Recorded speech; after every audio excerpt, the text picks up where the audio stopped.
I'll have you know I almost died tonight, choking on. And Rufus's entire speech about doing what you want to do in life, don't be beholden to anyone, and, life's too short. It really puts some things into perspective. So, Elden Ring, huh?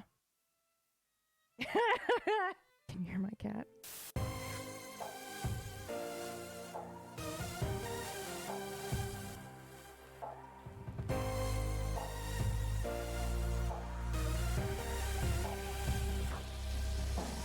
Dreams that I dream in a world built to run on power. Tough situation to solve, only have a lighter. Toss and I turn with ideas that will make things burn. You came across my intention to rule the world. What we're up against, we just gotta speak louder. I'll try to make amends for the damage control. Only together we can rule the world. Only together we can rule the world. Only together we can rule the world. We can rule the world. We just gotta speak louder. I'll try to make amends. Only together we can rule the world. We can rule the world. We can rule the world.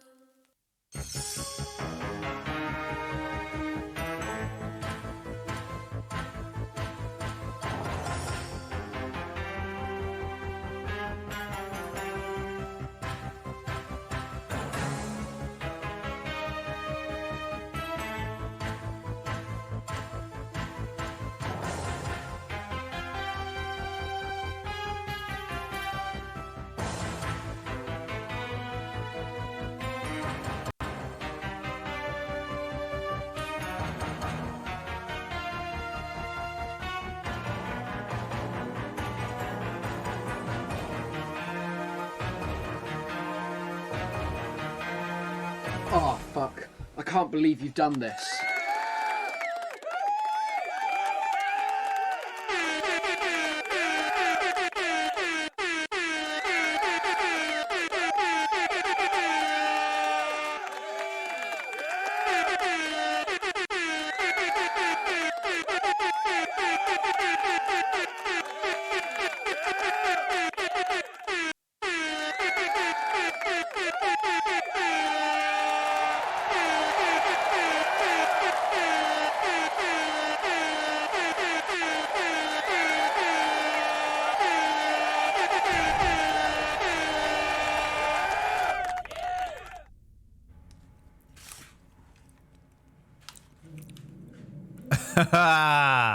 Oh no, I didn't connect the controller in time. Because I was in the other room. Shit! Now I gotta Now I gotta restart the game. Cool. Can't click anything. Hey! What's happening? I'm so angry, it's unreal. How are the controllers connected? Perfect. I bet it still doesn't work. Oh yeah, Tree Sentinel is what's coming up. You ready for this? You're ready for this? Not that one, this one. Alright. Prediction time. Dragon Tree Sentinel. First time.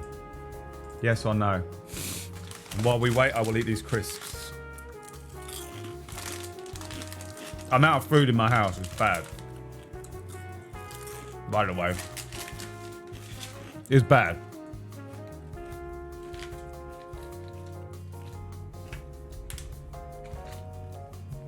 Yeah, it's bad, dude. I need someone to fucking look after me, man. I didn't use the air fryer yet. I might have some chicken nuggets in the bottom of the freezer that I can probably make. But I'm pretty fucked, to be honest, man. I might have to like KFC it up or something later on. I really would like to eat something better. So many doubters. Yeah, they don't understand. They have yet to witness the power of Black Phillip. You know? Some of you weren't here yesterday and that's okay. But what you don't realize is today, yesterday you might remember me singing a song. And it was a song called Back to the Future.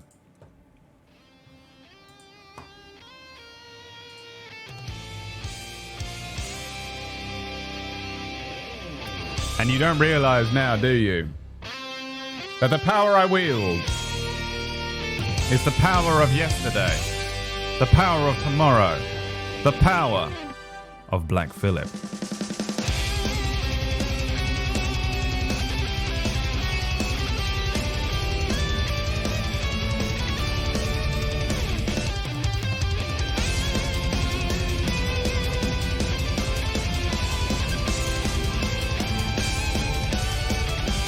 With the power of Black Phillip, Marty, we can go back to the future.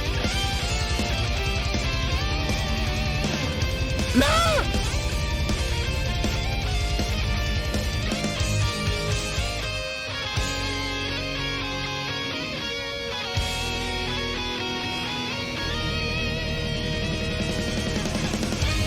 When this car hits 80 miles an hour, they will be transported back to the bus fight. Oh, wow.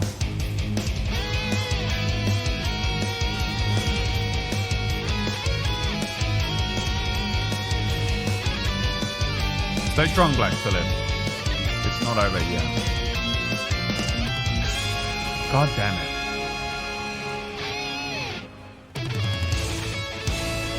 How does he keep catching me? Oh God. Black Phillip! Black Phillip!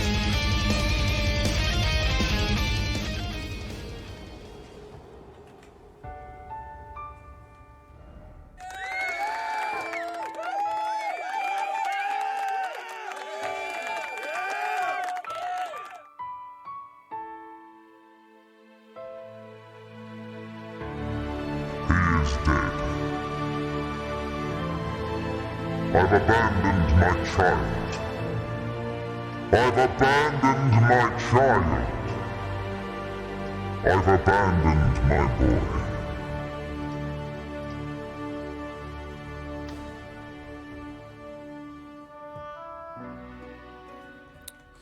We loved him. But now he is gone. Let's try and do one without Black Phillip and see what happens. Get a feeling that it's probably gonna fucking be awful. Can you take the sword in two hands? I hate this game. You face now a samurai of supreme power. Alright. Sure, you can breathe fire. Cool.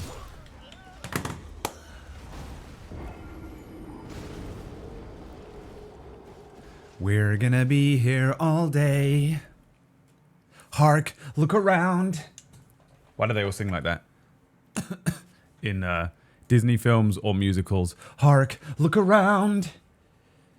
Take a seat and get comfortable. 'Cause we're gonna be here all day. And my controller's disconnected. And if it stays disconnected, we're fucked. Because I don't have a charging cable thing here. Oh yeah, it probably turned down now, innit? God damn, I'm so sick of doing sound shit. Who would have thought I would have wanted to go back to the abusive relationship with the GoXLR? What do you reckon here? Maybe a bit too loud now. Brad, have you thought about throwing a summon under the bus? I'm going to kill the next person in the chat room that comes in and tells me to do a summon. I'm going to kill them. You don't understand. I have a fucking hitman now. And I promise you, she's out for blood. She is fucking well scary, dude.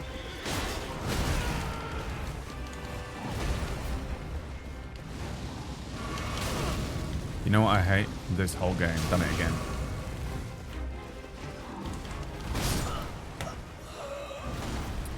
Yeah, I feel like Black Phillip for the first half. Ban Nikki the Nuke, Could. It's ban time. It's ban o'clock, dude. It's ban o'clock, dude. And if one more person fucking messages me, what do you want?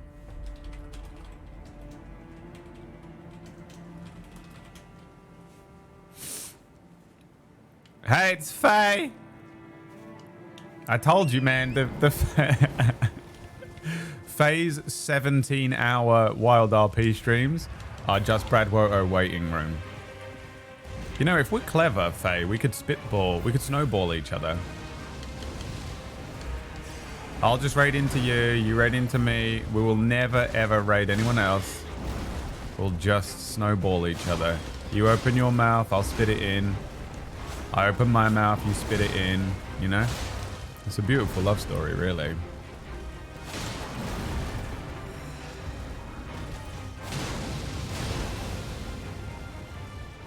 I'm taken. I can't snowball with you. Listen to me right now. I don't give a shit. I've got nothing left to live for, Faye. I will claim you.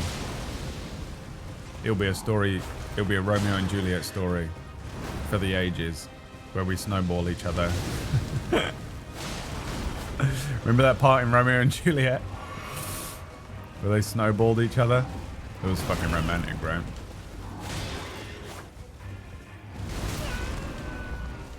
Montague, Montague, my love for art thou take into your mouth and then place it back thine forth into mine. Hi, welcome in, Raiders. I hope you had fun with lovely Faye playing well, I guess you played it every character you own last night, probably. I'm guessing you did Amber Time. Well, I know you did Amber Time because I was there for some of it. And then some Tabitha Ring. Dude, I'm sad I didn't get much time to really, like the Summers, when I was in the Summers gang, they super know who Tabitha is and like want to kill them, man. But Rufus didn't really know who she was. I was in the gunfight with you, but never really got like many engagements apart from the time you arrested me for the thing I'd already been arrested for that morning or whatever. I did want to do some more stuff. Dude, it's crazy how he does no... What is this? Why can't I hurt this motherfucker? Am I doing no damage to him? What do I have to do to him? So confused. I heard there's some mouth spitting going on here. Zeus Slayer like, This is my impression of Zeus Slayer. I heard there's some mouth spitting going on here.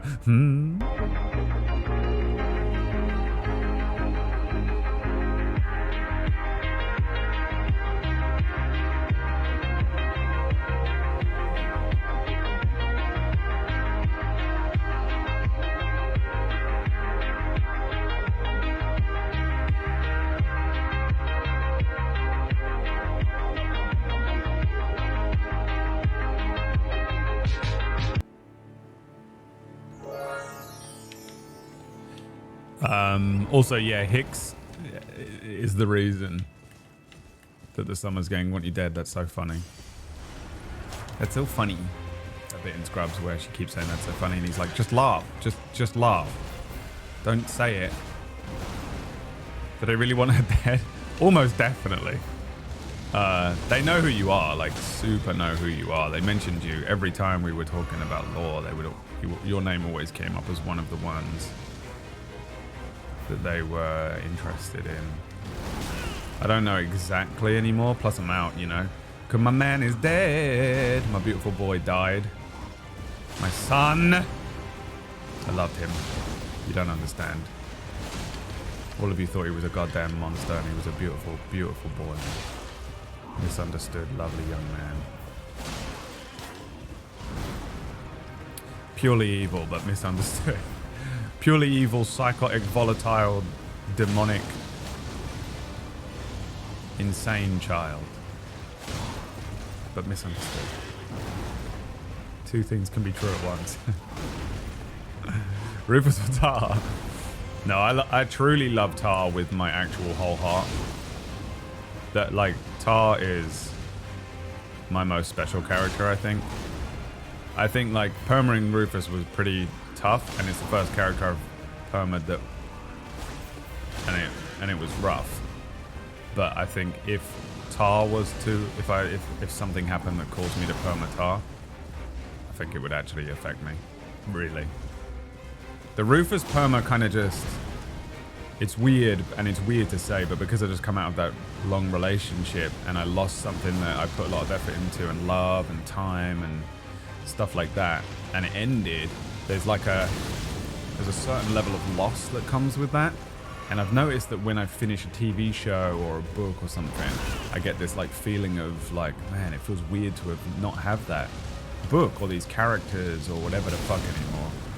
And that triggers this kind of ricochet effect of a feeling of loss at the moment in me, because I've got like horrendous and painful heartbreak that I'm disguising with that. But that was what hurt the most, which is weird. So I feel like it was like an out of character pain that happened. But Rufus, I always knew he was gonna die. I always knew I was gonna perma him. I always wanted to do like an unexpected perma as well, because I believe in the, like, that's death.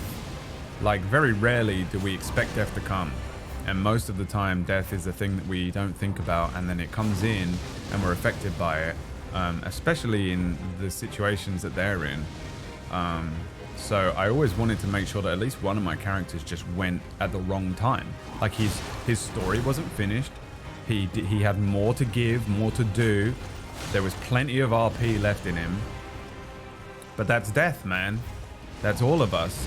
And I find that to be very interesting, and I find the characters that don't do that on the server to be extremely boring.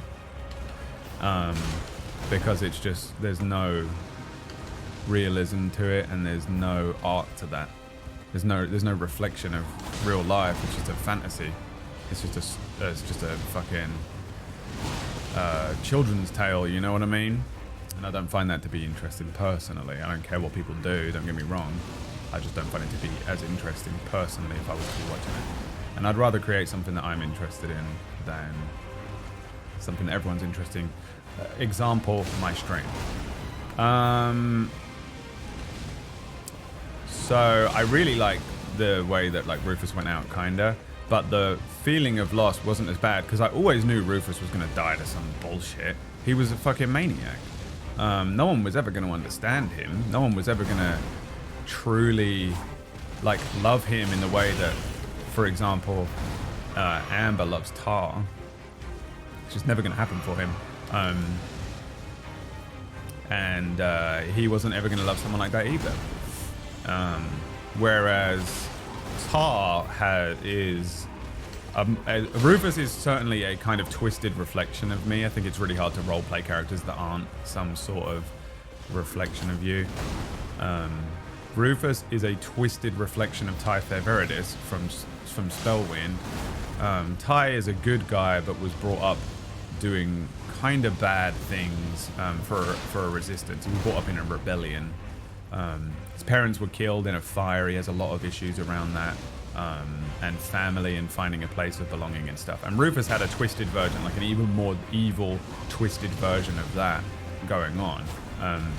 And that was always the plan there. It was very easy for me to jump into the character of Rufus because I'd already built him as a character, and then I just remixed him into an evil version of himself, and then whatever happened to influence those two characters after the beginning of the play of the games is what kind of happened to grow them and change them. But Tar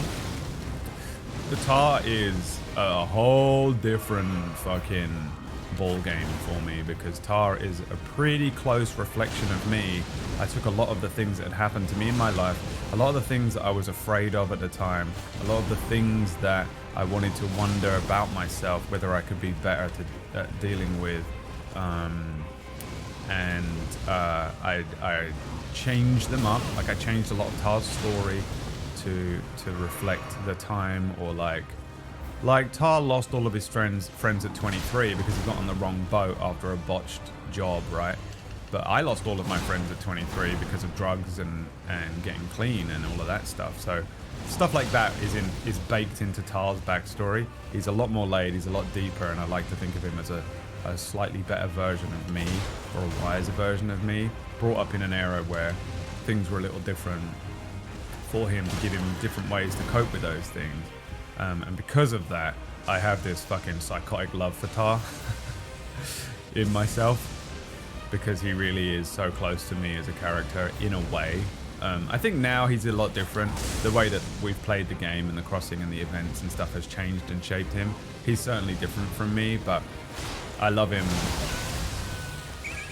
I love him so completely that it's not even...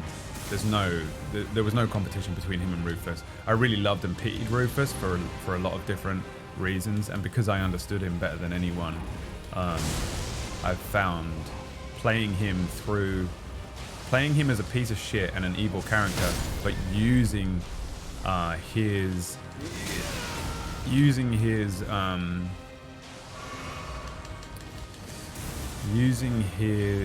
my personal compassion for him to inform how to make him more realistic, and to make him to make me understand him so that people don't understand him better, was very fun. But I don't do any of that with Tar. I just play. I just go, and how would I react to this? That's probably how Tar would react to this. And how would Tar do this? And that's, you know, this is just me now for the most part. Obviously, like, the insane shit that happens, I don't know how a lot of those things would happen.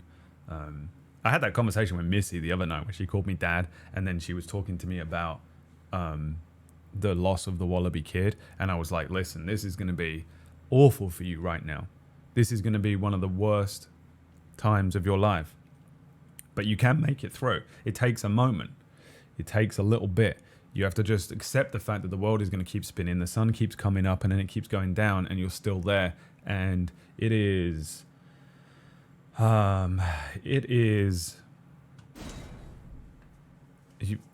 you will never reclaim a piece of you that you've lost here. A piece of you is gone now forever. And that was this triple threat attack for me. Because one, I was playing a character that, for me, it was weird. It's weird to play a father-like character in anything. I don't know if I've ever really done that. I have a fucked relationship with my own dad that made me very afraid of, like, becoming him, you know, and that kind of thing. Father's Day, everyone. And I think I'd probably be quite a good dad in real life, and I've come to terms with that. I still don't want kids or anything like that, but it's really weird still to roleplay a character that I feel so closely to with Tar. Also, it was like our first night back for me and Faye after like a month. We jumped on a couple of times here and there just because I had to do some stuff for other people, like I had to give Colin money and stuff, but really it was the first proper night back. And to suddenly be thrown into the deep end with this conversation at the end of the night, dude, that was rough. Like, so already I'm feeling all sorts of... When she actually says, when she calls him dad on the horse, like, I was quiet for a moment because I was like, I couldn't even figure out how to roleplay react to it, because I was just reacting to it in real life. And I was like, okay, well, that's probably how Tar would react then. And Tara's just gone through an arc where he kind of idolized Flood as his dad as well. And so it was a pretty interesting arc to go from ending the previous... Like, I feel like Tar's been through like 2 acts. And I think this is Act 3 of Tar, is what it kind of feels like. Tar, end of Act 2. Act 2. Well, during Act 2 was like learning how to even have a father, or what he respected in Flood, and how he wanted to use that to inform how he wanted to protect and look after his own friends and family. And then suddenly he has this like daughter character. He kind of had two with Peaches, but Peaches kind of broke Tar's heart, and now he's just cut her off, which is exactly what Missy's doing. And so that's, I think, why Tar and Missy are a little closer over this Peaches bond, whereas Amber still has that love for Peaches. Tar is just seeing Missy now, and he's like, no, I agree with her, and I have to protect this one, because I lost one. I have to protect this one, and I don't even think about that anymore. He's not a perfect human. Yeah, right. The thing is, Tara's doubled down on Missy now, and that's it. That's it, dude. The things that Tara's already putting in place and doing for Missy is a whole thing. But yeah. So the triple threat was her saying that about him. I know some of you don't care about this, but I just want to let me just finish the thought, and then we can talk about consistency of your poo this morning, or whatever the fuck. Hi, Paul. The second triple threat was the fact that as a character, Tar was built around loss. He was built around the loss of a family that he never had when he was a child, like a true blood family, because they kind of rejected him and his family weren't there and his mum wasn't there around and all of that stuff. Then he made a second family, a bunch of kids, and it's really similar. The reason that Tar really loves Missy and also did have a place in his heart for even the Wallaby kid and stuff was the reflection of the Dead End kids and Tar's backstory being centered around the Rags. And the Rags were his true family, and then obviously the stuff goes down with them. They get split up, some of them get killed, some of them get arrested, some of them kind of civil war run off with Jiminy Cricket, and some of them run off with Jason and Tar and try and get on this boat, and then he loses them. He has that loss, and secondarily, and more importantly to the conversation I had with Missy, he has the loss of Willa, who was his ex-girlfriend, who he loved. He had his whole life planned out around losing her and stuff like that. Some of that is born from my feelings of how I felt about when obviously back when I was still with Emma, but when she was first diagnosed with this illness, and it was like a weird thing for both of us to have to confront this idea of potentially losing someone, and I think it's something that I had to work through in my own brain a little bit. So Tar was built around loss. He lost her, and then he goes off, floats around for 2 years, comes to the crossing, and then starts to believe, thanks to Sparks mainly, but kind of just everyone that he met, that he can have a family again. He can believe in stuff. He can still be alive. And he's just been floating. So he stands there, Missy's saying all this stuff, and he's going, listen, I know how you feel. You're going to feel like shit, but I am the proof that Wallaby Kid is dead. You feel like this is the end of your world, that the road has been just ripped up in front of you and you don't know where you are, and that you will never live again, and that a piece of you is gone. And he's like, a piece of you is gone, and it will never come back. A small piece of your world is just missing now, but it doesn't mean you can't continue to live. And I'm the proof of that because... And he's like standing there like, I'm the proof of it because I have you. You know? He has this person that he loves in Missy. He has Amber, this other person. He has his friends and the people that he considers to be his family. And he never ever thought he could feel like that again. He never believed he could feel like that again. And he's like... Part of the like end of Act 1 Tar was him coming to grips with even falling in love with Amber again. He was like, I don't even know if I should feel guilty about this, or if I should be doing it, or how I even feel. You know, like going through all of that. So that was the second of the triple threat of Missy's attack. And the third part was the fact that I'm going through it in real life.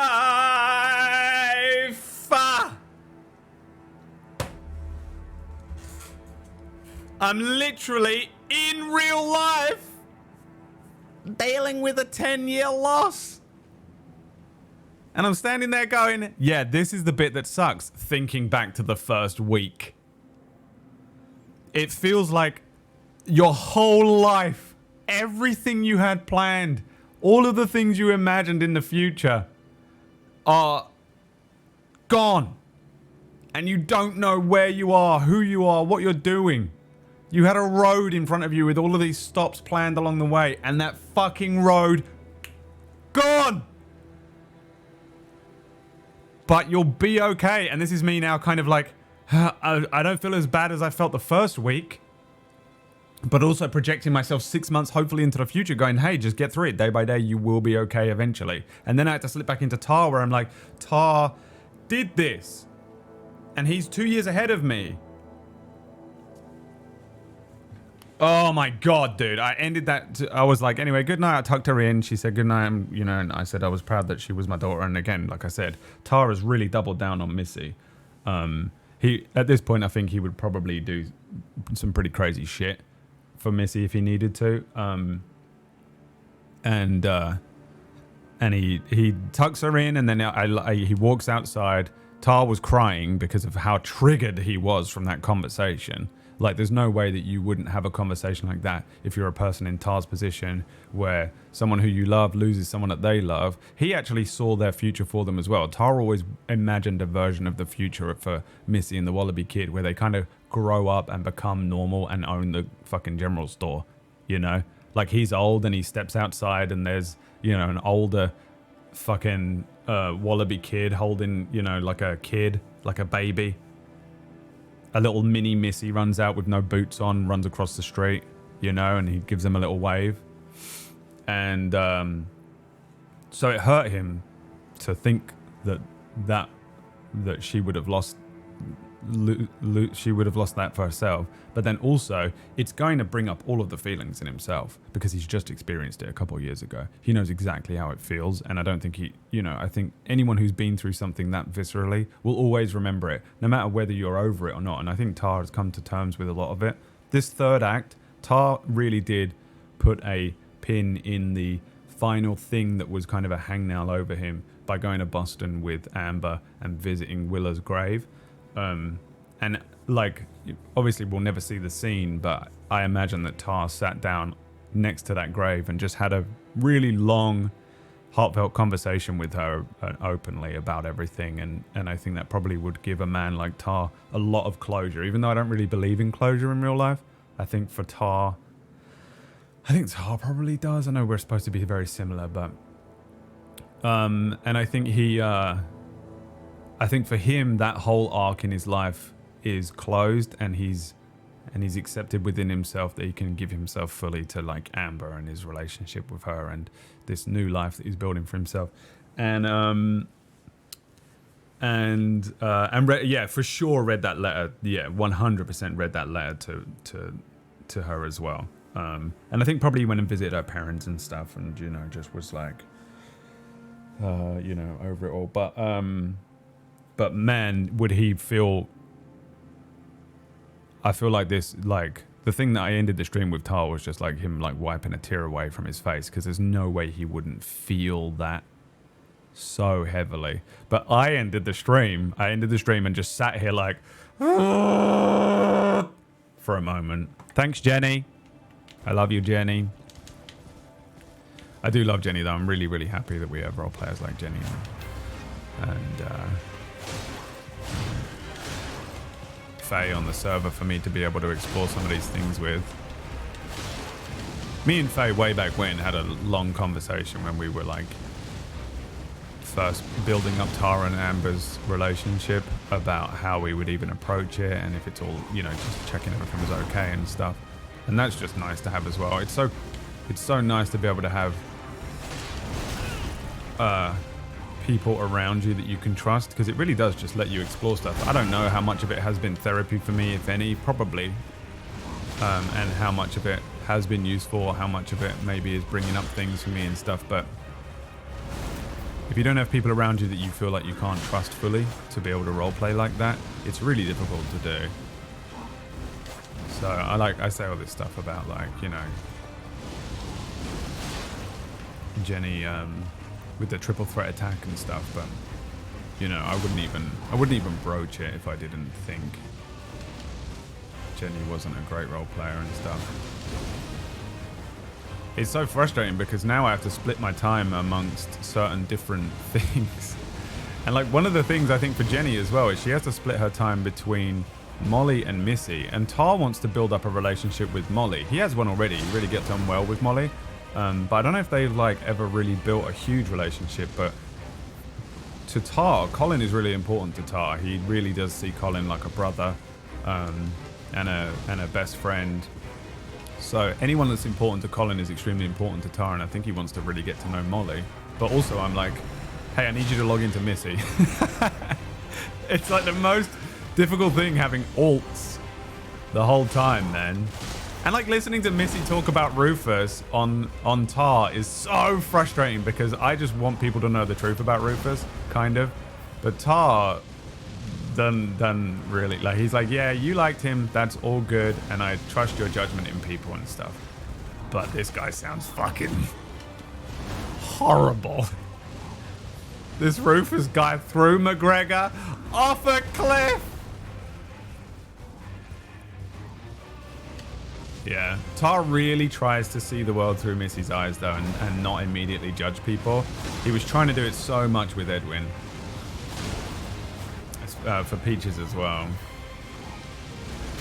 fuck.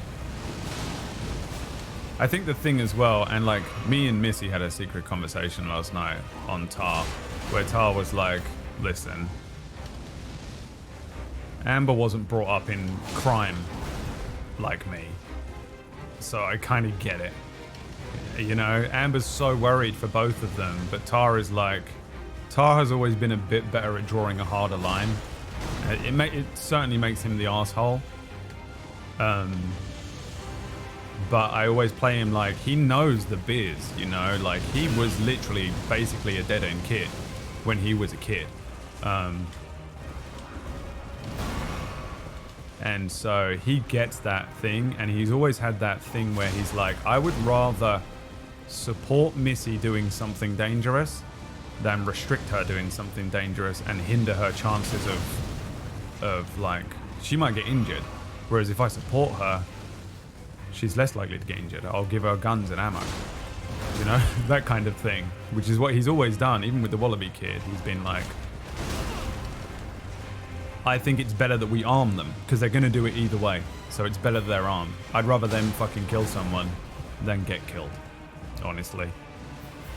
And he draws these strange lines with Missy where he's like, listen, I get it, alright?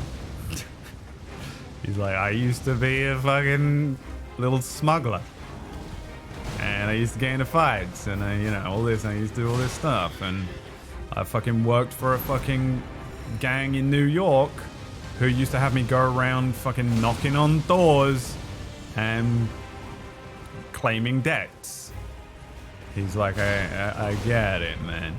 So he tries to support her even in stuff that like really, from like a, you know, classic caring dad perspective, he really shouldn't. But then also Amber and Tara had that conversation last night where he was like, honestly, you have to be the dick and I get to be the fun dad. Which is like, this is actually a really fun dynamic, I think, for Tara and Amber. I really enjoy the way they don't have a lot of conflict. They've always been like the ultimate team. Like, I really do love that about Tara and Amber. It's been nice to not have to worry too much about like any like lame relationship drama, you know, stuff. They don't have any of that surface level bullshit relationship drama. They're a really good team, and we've always had like that honesty pact and stuff. I do not know how to kill this guy. I really have no idea what I'm doing. Tell me, chat. Just tell me at this point. I'm getting bored. But this brings in a different dynamic for them in the way that they handle this relationship with Missy. Like, Tar really does like straight up just support her as a criminal. He wants her to not be a criminal. He'd probably rather that she just got a job in a general store, you know, but he knows that she's not going to do it. At least not yet. And so he's like, I'll just support that shit, you know? You're not ready for this yet. First of all, don't ever tell me I'm not ready for something, because I've proved you wrong so many. You've got pink balls, Foolish Dragon. There is no way. Like, how many times have you people been like, oh, you will never do this, and then I immediately just do it? Stop stop it, because it just makes me want to do it more, and it's annoying. I will absolutely I'm absolutely able to beat this. I just don't know how. Dude, I started Castlevania, and I went, I'm going to do a punching run only. And every single person in the chat went, that's literally impossible. I did it. Every time you guys think I can't do something, I always prove you wrong. So just shut the fuck up. Don't tell me what I can and can't do. Just when I say, how do I do this, tell me how mechanically. Time it with the lightning. Right. You sort of speed ran to this area. No, I'm just good at the game. You don't know what you're looking at. You're watching a real gamer, dude. There's a difference between people that speed run to an area and people who are just so much better than you that you're like, wow, he looks like he's... To you guys, I look like I'm moving like the Flash. To me, you're all like this. Because I'm a fucking goddamn gamer, dude. Don't tell me what I can't do. Seriously. The issue isn't that I'm not strong enough to defeat him. It's just that I don't understand how to actually deal damage to him. Kujio! Don't make me kiss you, dude. Anyway, yeah, man, I really did enjoy jumping back on Tar the other day and getting to explore some of this stuff. It's been so good to RP with Amber and Missy again. And I quite like this arc. I think it's been really fun to watch the generational stuff in Rhodes happen. One of my favorite elements of Wild RP is watching the different generations of characters in Rhodes. Like the Ruby Flood, Amber Tar, Missy Wallaby thing kind of happen, and the way that they create these familial bonds. And obviously, you know, none of us are like blood relatives, but they're all characters that are looking for families and purpose, and the way that they've done that and the way that it has worked out, it really does. It's been so fun to watch it happen naturally, when it's honestly, a lot of it is legitimately how I would write it in a screenplay if you told me to write the screenplay of Wild RP. It's fucking cool, man. But I am trying to play Tar as a little bit more relaxed now.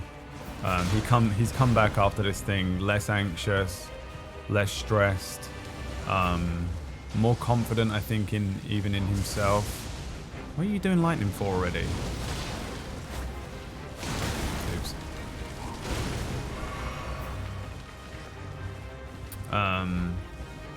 And so the way that I'm going to be playing him for a little bit here is, like, I spoke to Goldie last night and was like, I'm out, by the way. I'm not really doing any criminal shit. I'm not buying guns and stuff. The cut are all dead. Everyone in Armadillo is left or is dead. And I don't have to do any of the things that I was doing before. I don't have any dead end kids money, so I'm like out. He was like, I'm out.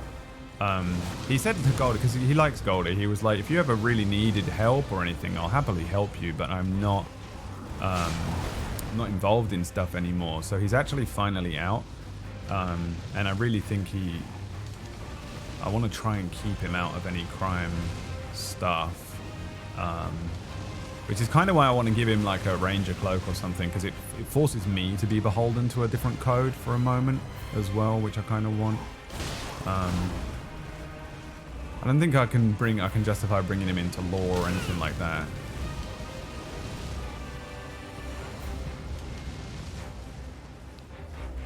You know, I can't wait to see Sparks again. Yeah, I know. I sent Sparks a telegram last night.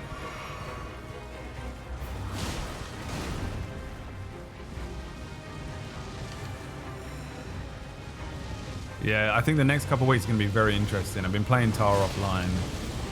So I'm privy to some random fucking things, information like Sparks and stuff, but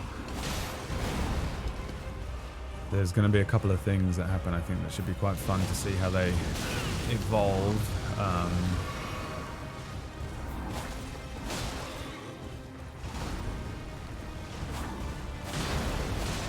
And I can't tell what it does for Amber and Tar as well. Like, I don't know if this is going to strain their relationship or they're just going to be okay.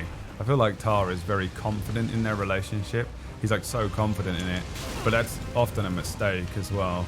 I find a lot of people that are very confident in their relationships become kind of relaxed and stop maintaining it because they're like, oh, this is solid as a rock. And actually, that's a lot of relationships really are not that. You can be extremely confident and in love and trust each other, but still you have to check in and make sure you're maintaining stuff and things like that. So I think this will be one of those more interesting, slightly longer term tests. I mean, Tara and Amber are fucking weird, dude. They haven't even told each other they love each other. I think I said it once on Tara as an accident. Not as an accident, but he just sort of said, like, I love this person in a, you know, family way. There, I'm alive. It's so funny, like, their relationship is super not rushed.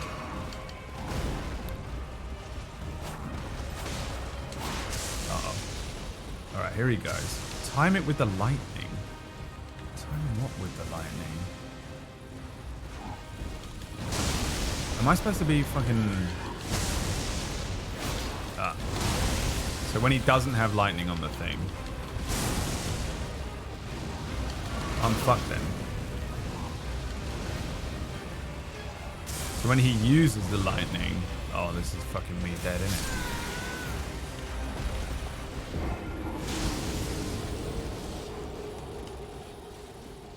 Amber has never said it to Tar.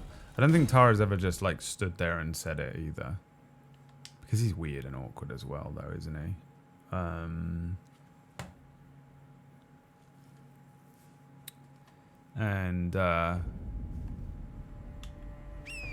mean, they know it. They obviously know it, but that's one, you know, that's, it's almost like the thing I said. Like, I think they rely on an unwritten bond. Like, there's a lot of words unspoken between them. But how far does that go, you know, and how much do they need to... I don't know. They have, like, I really, really enjoy their, like, extreme level of trust amongst each other. It really is a thing that Tar has always struggled with whenever he doesn't tell her something, even if it's for her own good for a little bit and stuff, and he's always, like, unsure, and I don't know. But they do have like an extreme level of trust amongst each other, and it's been really fucking cool to see, because this is the exact type of setting where that works perfectly well, and they've really needed it. And I think without it, Tar would have really struggled. Like, I think he probably would be.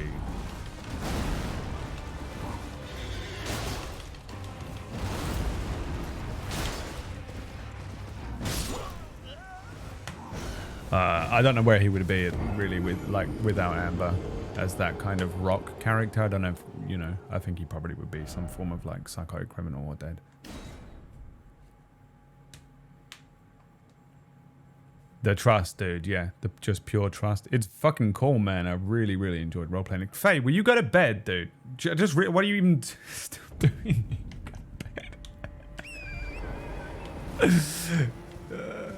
Alright, let's stop talking about Wild RP so that she can leave. I need to wind down. Yeah, it is a fucking whole thing. Let's think about what I'm going to eat for dinner today. I'm thinking some form of chicken. Wait. Wait, Faye. No!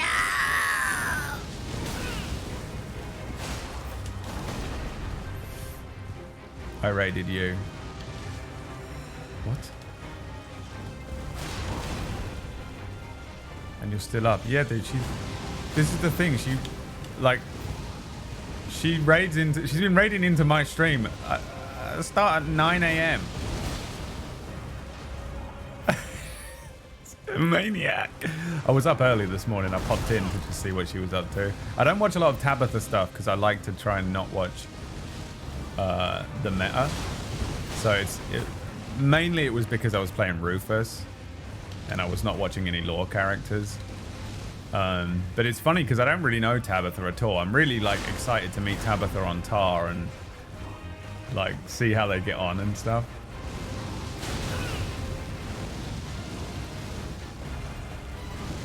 One day.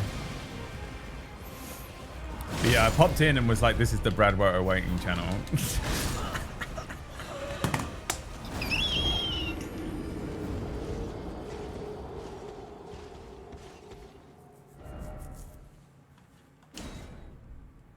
Missy got Tabitha the boyfriend. Oh, was it you that set them up? That's sick, dude. Tara's lore with Tabitha in the button with the most hilarious fucking shit.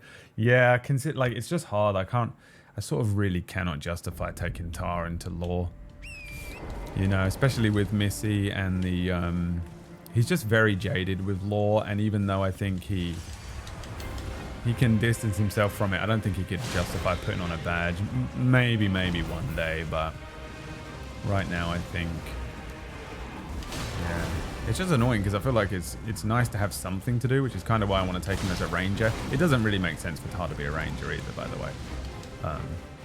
It's just it kind of is me being like, I want something a little, I want a little more rigidity and purpose that isn't the gun store.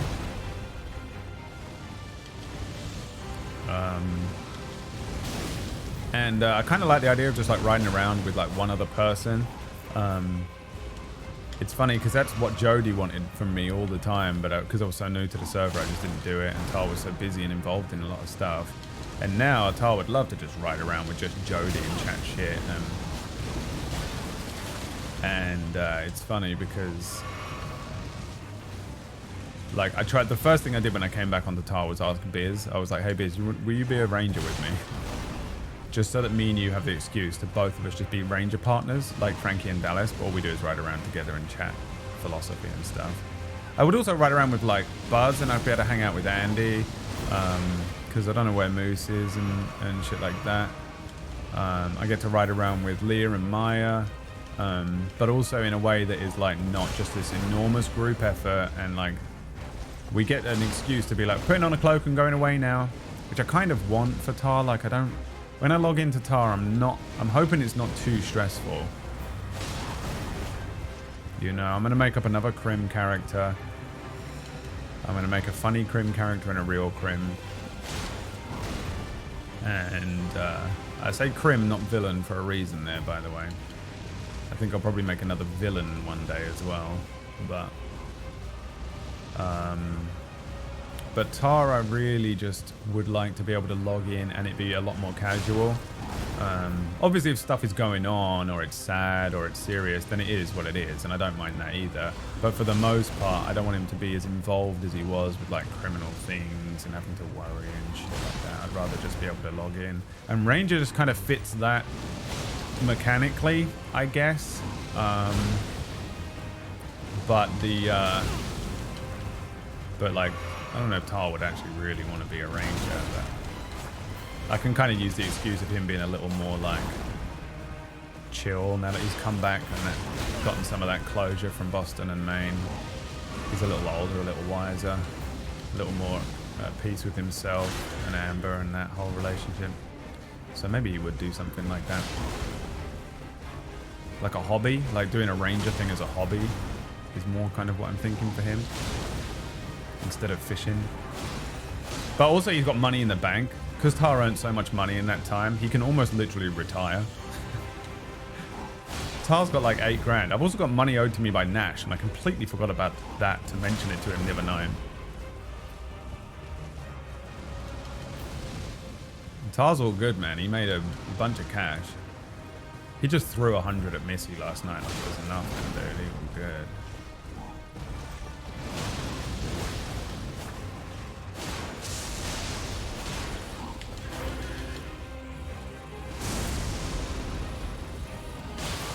Oh!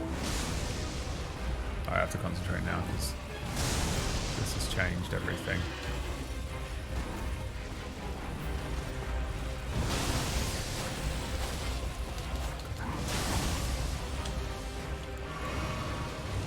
I managed to get the fucking bleed in after the other thing.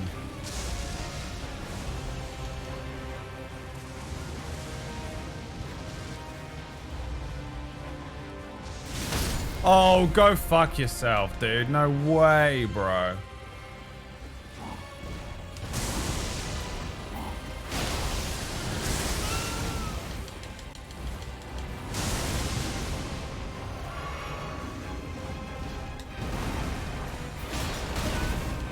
Wait, he's not... Oh my god. He's not electrified anymore.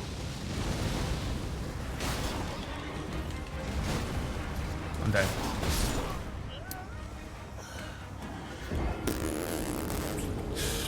So, I really need to keep Black Phillip alive. He can be Amber's ranger escort. Yeah, it makes sense, right?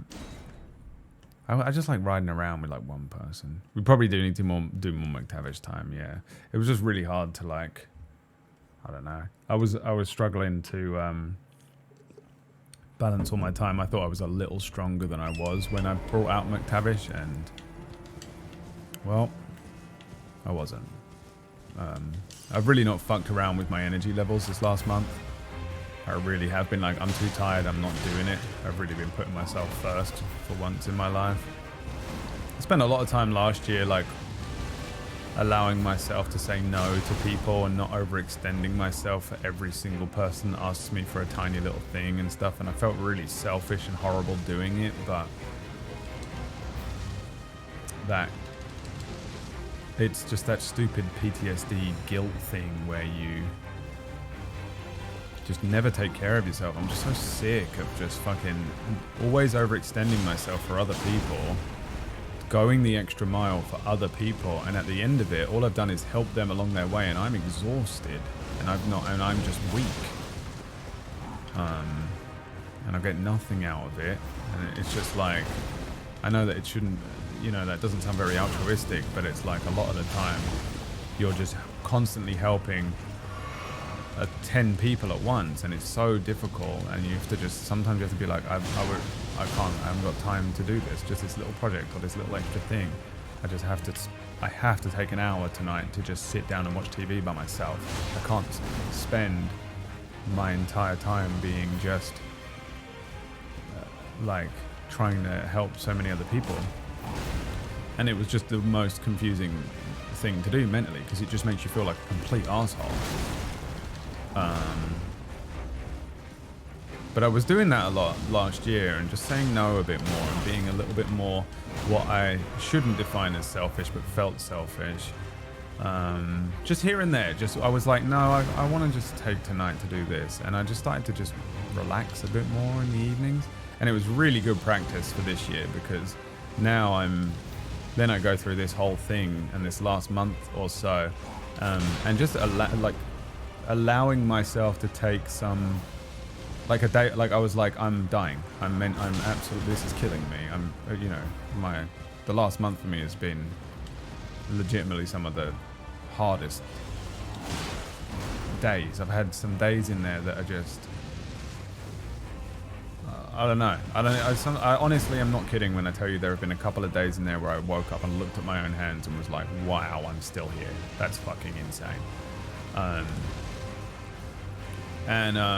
But what I noticed is that because I was allowing myself to just, when I felt like that, I was like, okay, I'm not going to do anything. I'm not going to go on Discord and talk to people. I'm just going to sit for a minute and watch a TV show and like play on my iPad, because I don't have the energy to do anything else. I don't want to do anything else, even though a little bit of me was like, you should be doing this and you should be doing that.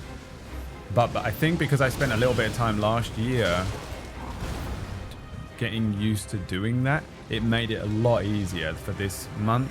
And I realized like that's growth, I think, is a bit of it. I now know when I'm like, I have to set some boundaries for myself. I have to, wow, dude, so the most annoying thing in the world is that fucking thing there, dude. If I click the thing, just, is there a way to turn that so that it just, no matter what, I will just use a flask? Trying to fucking click yes in the middle of a fight is so impossible. It's unreal. I want it to automatically do it. I don't want it to come up with the checking thing. Don't tell me. Don't ask me again. Is there a fucking thing I can turn on? God, that's annoying.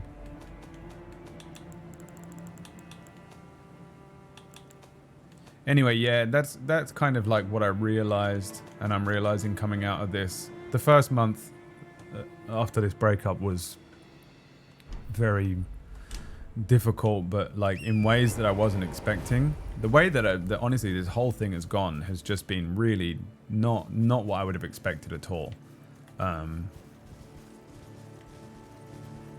But I do think that because I took a lot of time to just make sure that I was putting myself first every now and then, or just going, I'm too tired and mentally, you know, I don't have enough spoons, even though I want to do this, or I want to help this person, or this, that, the other.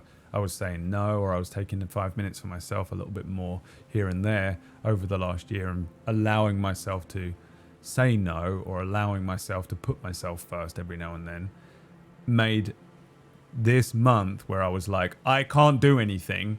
Normally I would force myself to do something and just burn myself out at double the speed. But I was just taking days off and stuff. This last month and a half, I've just been like, I'm sorry guys, I'm not streaming. And I would just fucking sit and do nothing. And it was just really healthy. And allowing myself to do that, I think, has helped me a lot. It's been fucking awful though. That sigh there was so real. I'm sorry. I just like... I have been kind of... It's weird, man. Like, I've half had my head buried and half been okay, almost. And it's just weird. I don't know. I think I've been healthily burying my head, and ignorancing is blissing it for a bit. But not... yeah, man, I don't know. It's been fucking hard, man. It's not been the hardest time in my life, but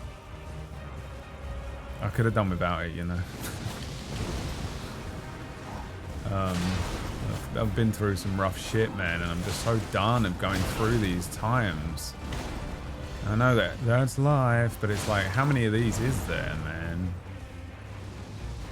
It's just like what I struggle with sometimes in a kind of existential way. It's pretty emo, but I look back over the good times in my life and the bad times, and I'm sure some of them I've framed incorrectly. I'm sure some of them I've romanticized, and some of them I've over criticized or something. But I really like only see a few years of happiness, and most of it has either been floating or a struggle, and it just doesn't feel like much of a life. And it's hard when you come out of a relationship for 10 years that you've put all that love and time and effort into, and you go, what was it for? Like do I have to do this again? And shit like that has been difficult to get my head around.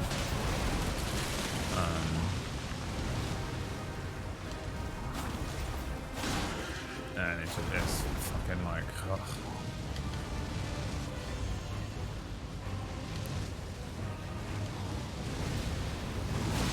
Fucking Strawberry asked me the other day. She literally just sent me a message that was like, were you happy 6 months ago? And then I was like, no. And she was like, were you happy like a year ago? And I was like, no. And then she was like, have you ever been happy or something? And I was like, yeah, but like it's just not been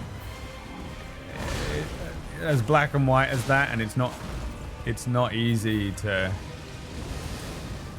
define for me the years that were happy and how difficult some of the other years have been, and then also offsetting the happiness for the sad years, the rough years. Like, have I ever reached a level of happiness that I've reached sadness? No, I don't think so. I think the few times in my life that I've reached a true rock bottom, I'm at an existential rock bottom right now, but I think visceral emotional pain rock bottom, I've hit. I can think of 3 very distinct times in my life where I've hit what felt like just unbelievable visceral pain, emotional rock bottom. Just, I cannot take another second of this pain. I think I was extremely close to that for a weekend, the first weekend of this breakup, but I don't even know if I even really hit it then. I remember these like lucid moments that weekend, and I never had that before even. Wow, so the most annoying thing in the world is unreal. Okay. Cool. over the top, man. And yeah, man, those like that kind of pain. That's something else. I can't remember where I was going with that point, but I'm not even gonna fucking carry on. I'm rambling about shit that I don't need to. Strawberry asking me if I was happy. Yeah, the pain, like the level of pain that I felt in those moments. I cannot think of a time outside of maybe drug use that I've felt a happiness or a euphoria that reaches that level of thing. Probably insanity. I don't think anyone could really match extreme pain with extreme happiness, maybe, but I don't know. Maybe they can. I know that I've not hit it.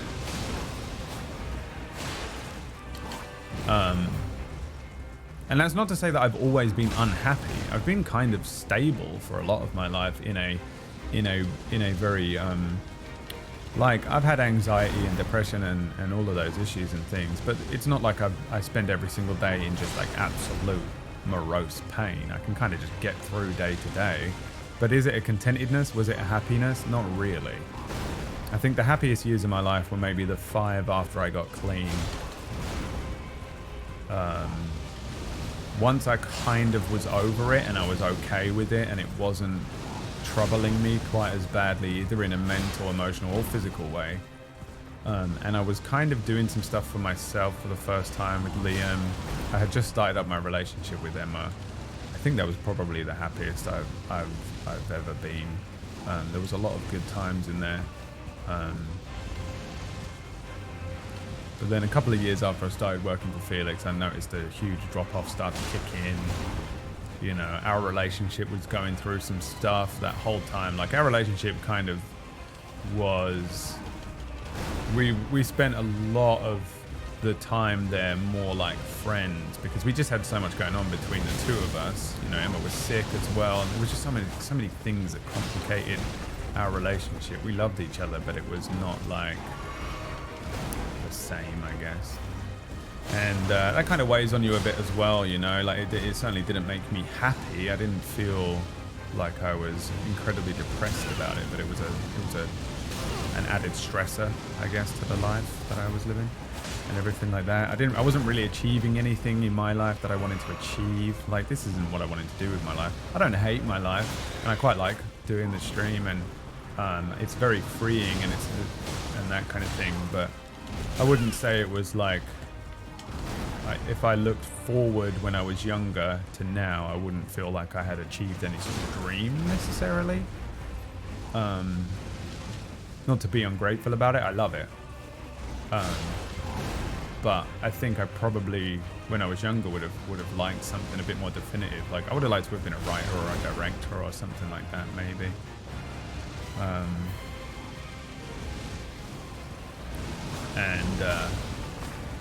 Yeah, or like a different style of entertainment. Like I always said, I wanted to be a stand-up and stuff.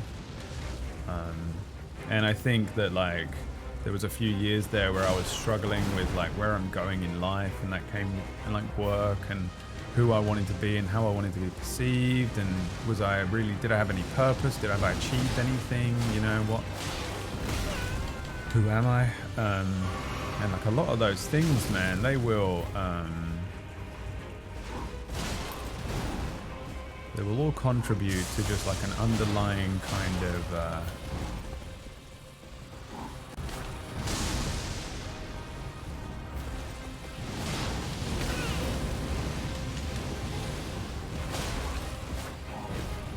stress thing. I don't know what to call it outside of a stress thing.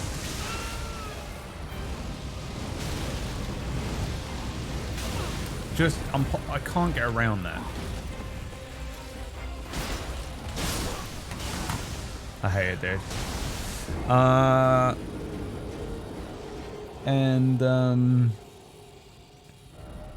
Yeah, like it wasn't like I was, like, I can't say I've been happy for a lot of years here.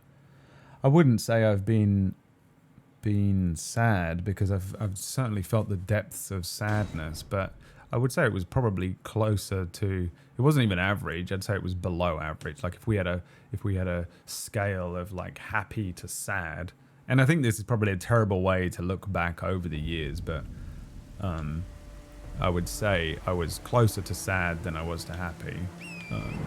And I have been for a long time and for most of my life. You know, I can remember like maybe the first like 10 years of my life, I can think of a lot more happy times. And then as I got a little older and I grew a consciousness because I was 11, 12, 13, I realized that my life, that the things that I wanted I was not getting, and that was mostly familial stuff, like the issues with my dad. And I don't think I don't think I was happy as a child, even though there were good times that I had in there, inside of the bad. But the effect that my childhood and my relationship with my dad had on me as a child and as a teenager just really ruined those years. Just really kind of made those years a lot harder than they should have been for a kid. And so I can't say that any of my teenage years was a happy time. If we actually take 13 to 19, the teen years, with each one it got increasingly worse, noticeably worse. Like 13 I was pretty bad, 14 I realized there was something wrong with me, 15 I was already smoking and drinking, 16 I'm starting to take drugs and I'm going out and drinking a lot more. 17, I'm basically not in school anymore. I just started to just do what I wanted to do. 18, I fucking ran out and grabbed a job and was just living for the weekend, but like just spending all of my money on drugs and alcohol. 19, I was at my most suicidal. Like my teenage years were, there was very little happiness in there, though it was very fun. It's kind of hard to look back on the times that I was a teenager and experimenting with drugs and alcohol and fucking around and just living very free to, you know, I really did not give a fuck.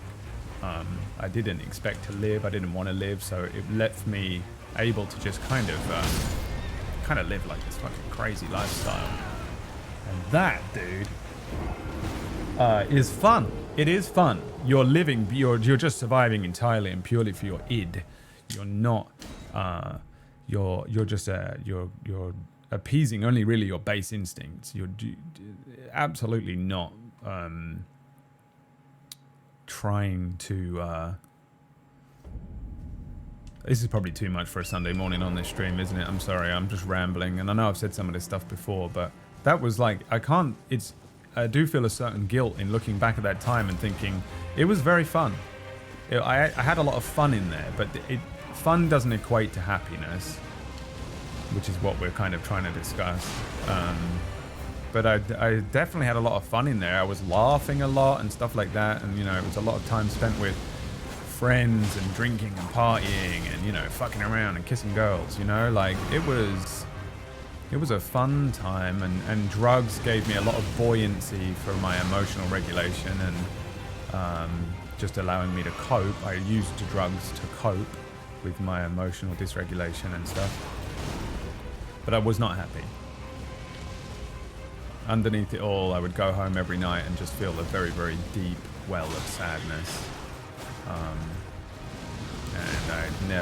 I did not shake that for many years. And that was my teens. And then my early 20s was just pretty much the same thing.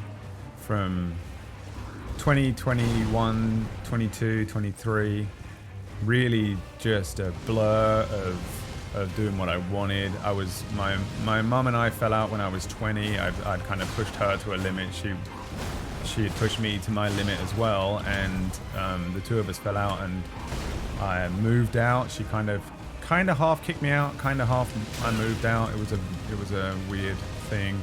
I was essentially homeless for a little bit in there, but I found another guy that was in a similar position, and we ended up renting a place, and we turned that into a little fucking crack house. Just completely again, not happy, man. So far, what are we looking at? Can we even claim 0 to 8? Let's say 0 to 10.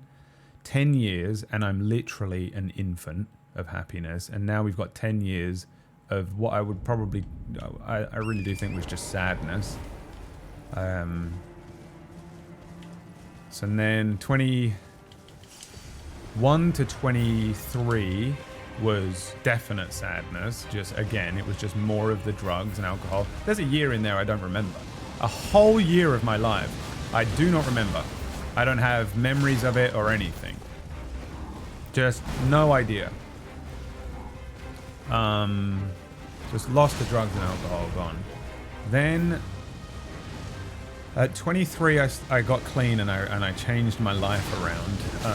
But 23 was one of the most difficult years of my life. One of the most difficult things I've ever had to do in my entire life was get clean, and it was grueling.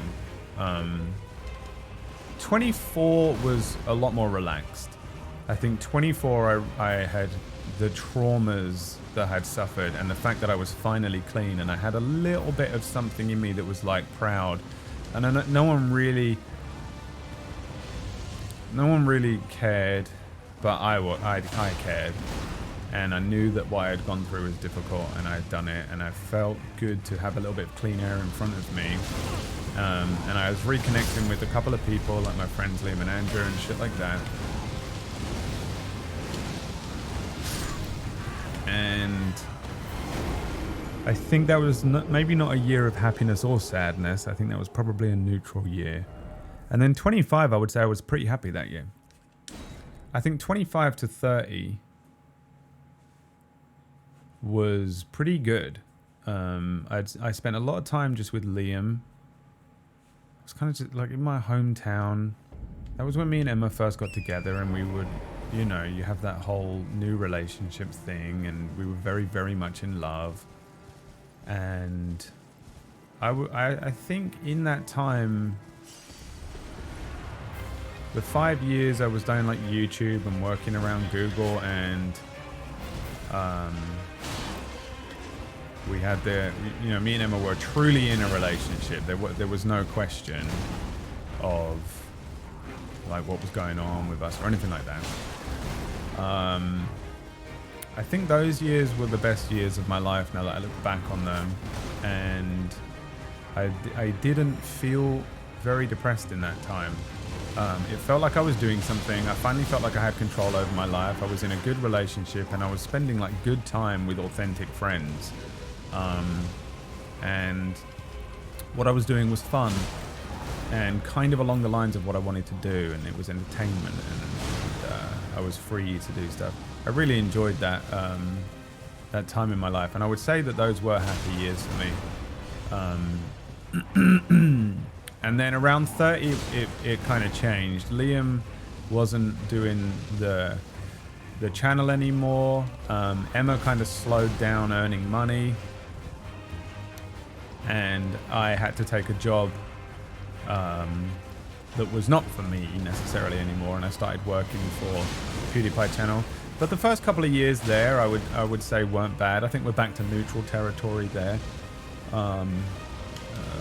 31, I have to figure out the year here. 31, 32 wasn't so bad. And then probably the last 3 years I've felt pretty shitty, pretty sad. Definitely these last 2 Christmases were really touch and go for me. And the years have been I haven't felt very good for the last 3 years. So tally it up.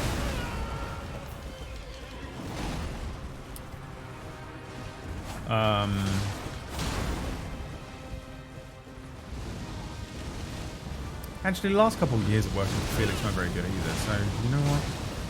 I was pretty depressed the last year I worked there. So maybe the last 4 years.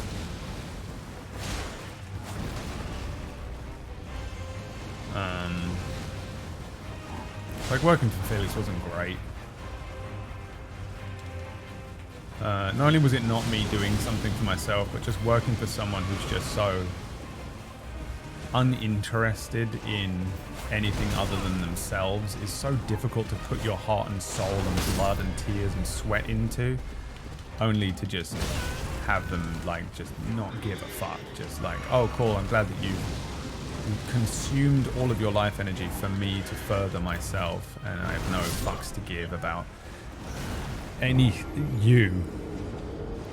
Is just so difficult to come to terms with when you feel tricked and betrayed, and that was rough to kind of come to that realization. And you know, somebody who just sort of says they're your friend but is just an entity that has no friends, can't feel anything other than their world is just framed so differently from yours. That's really, really hard to look back and go, wow, I've put 5 years of blood, sweat and tears into this. And for me, it wasn't just a job, but for you, I was just an employee, even though you treated me differently and it was all just a kind of little trick. That's rough, man. And,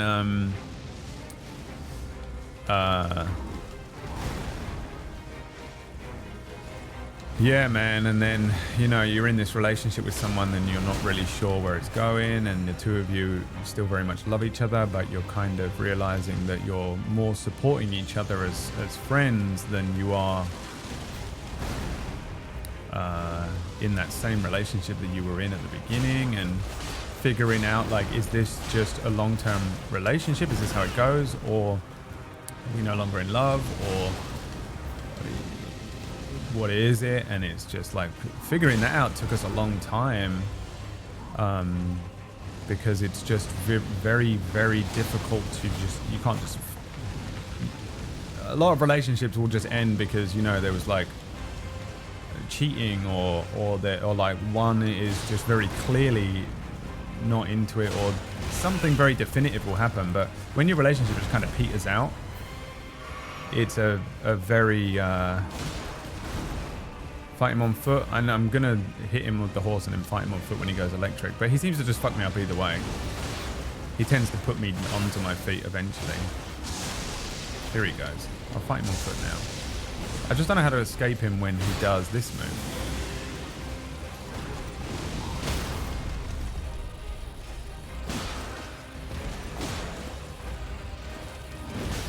I'm stuck on the fucking rock, man. And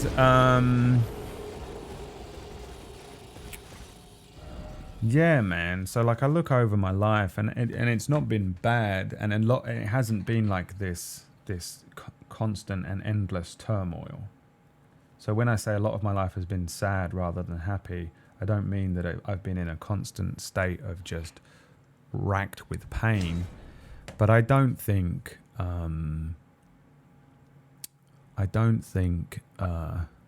most of my life has been happy, and I think it's been closer to sad for the most part. And it's just like,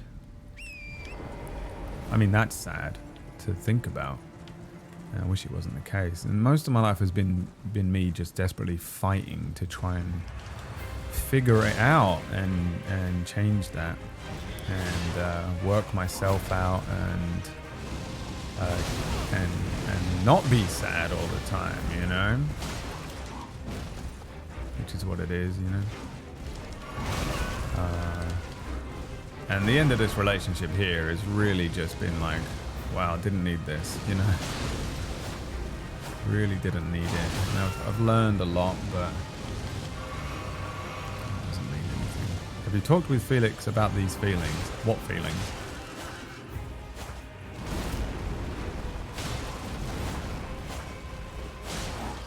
I don't talk to Felix about anything. You can't talk to Felix about feelings he doesn't have any. He's a lizard. He's a fucking monster. He doesn't have human feelings for anyone. There's no point in talking to him about feelings. Unless in some way it gets him some money or fucking clout. He's not going to give a fuck about how you feel about anything.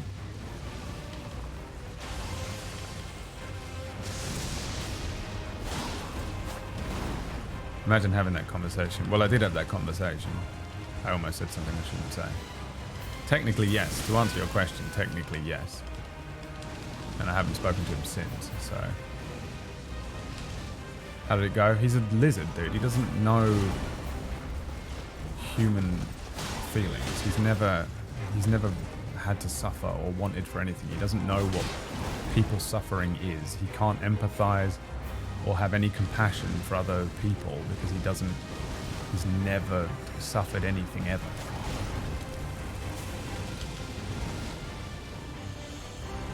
He's a lizard. He doesn't need to worry about other people. He doesn't need to put himself into other people's shoes. He's never needed to do that.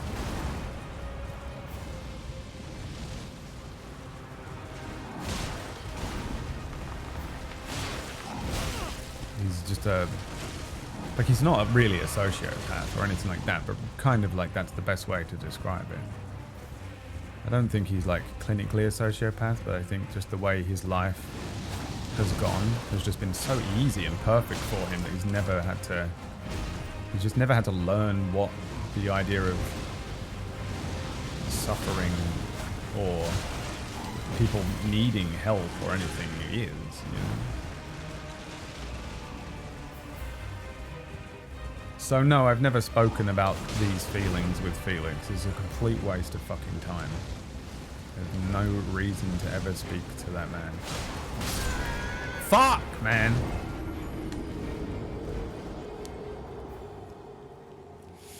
This thing sucks, man. Hope you're happier in the future. Me too, dude. He's like, take care, bye. Oh, so you don't talk, so you don't talk to PewDiePie? Okay, bye. Hey, you don't talk, I was just like, could you ask him to? No, I don't speak to him. All right, bye. How many people I've met in the world that do that, have done that to me, by the way. Hey, I was just wondering if you could, hey, really nice to meet you, thanks. Yeah, so, what are you up to today? Oh, I was going to play some Elden Ring on stream. Oh, cool, what's your stream? I'll stop by. All right, yeah, it's this. Yeah, I was wondering if you could, ask, PewDiePie something. Probably not. Oh, okay, bye. And they're gone forever. Forever. Never spoke to me ever again. You think that's why I don't trust anyone in this fucking industry, dude. I'm such a fucking jaded son of a bitch. I hate this boss battle.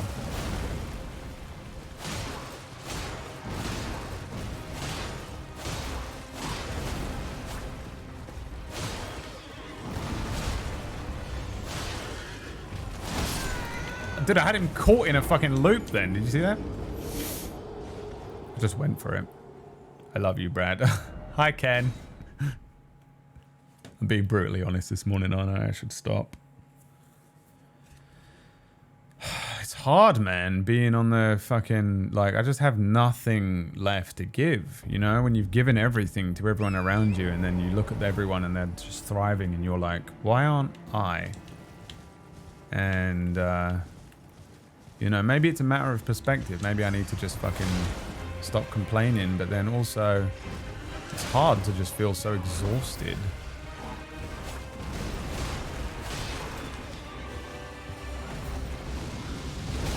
Yeah, you're right, Ken. Ken's a lovely one. Go and support Ken.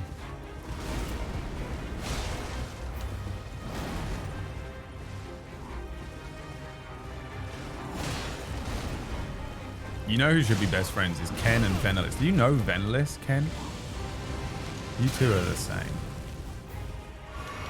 Whatever type of Pokemon that is. You're the I've been forced to become this way. I've been forced to make this video today.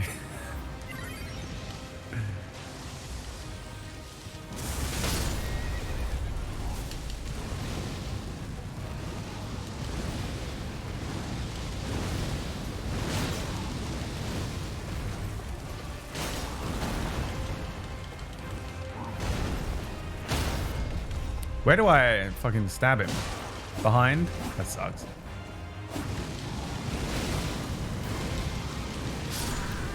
Rolled off the timing.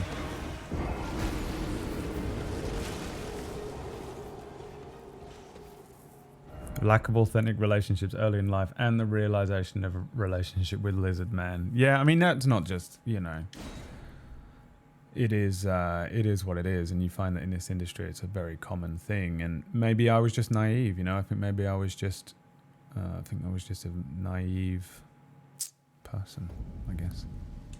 You know, pulled the wall.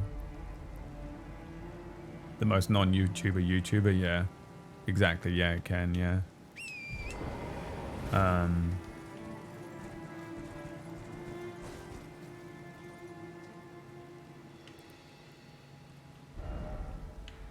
don't really know how to do better than what I'm doing. And I don't know where else I would go here. I'm going to go this way. I'm going to wander around a bit. I'm bored of running at this guy and dying. Let's talk about something else, man, or I'm just going to get existential and everyone's going to get bummed out. And, you know, my life... Why don't you fuck me, you coward? My life at the moment is not great, but I'm like at the beginning of this, like... I have a lot of clean air in front of me. It's you know, I'm old and I'm tired and all that stuff, but my life has hit a kind of soft reset. And it's like, I guess, and I'm really just kind of doing like a, here we are. So let's just fucking see. You know, I'm not freaking out as badly as I kind of thought I would be. And, you know, I really don't feel good about it or anything like that. Gabriel _Darla wants to know your opinion on about pineapple pizza. Pineapple pizza. I don't have a problem with pineapple pizza. This is like everyone has a really strong opinion about this, and I'm like, I don't think I care. I agree that it doesn't seem right, but I have eaten pineapple pizza before and not been bothered at all. It's not my first choice, but if you offered me a slice of pineapple pizza, I'd eat it. And if you went, we're not getting pineapple pizza, I wouldn't care. But people that are like,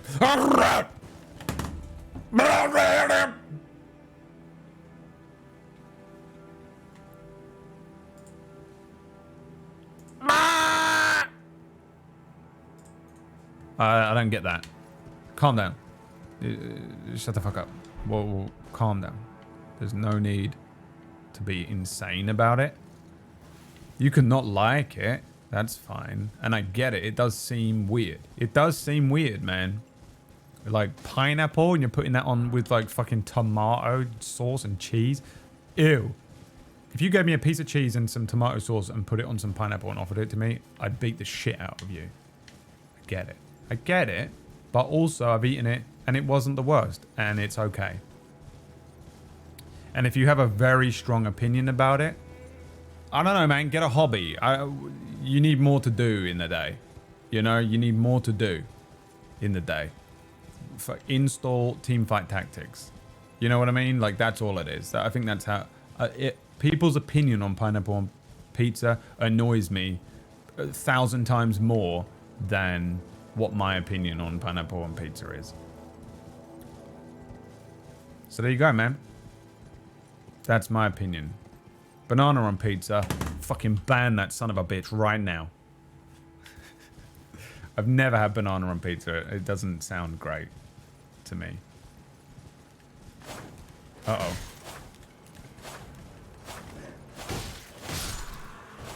You've got a flower growing out of your back. That's fucking adorable. Ah!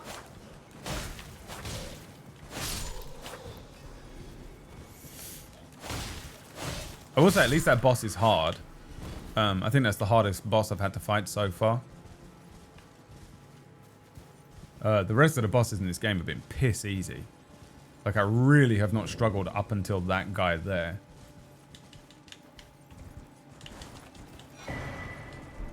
This game is really, really easy compared to the other fucking games.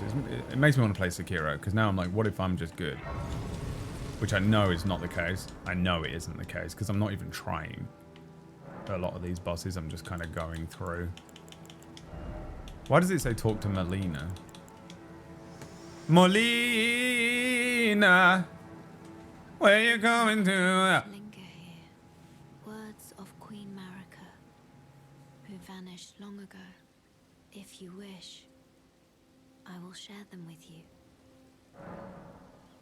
In Marika's own words, I declare mine intent to search the depths of the Golden Order through understanding of the proper way.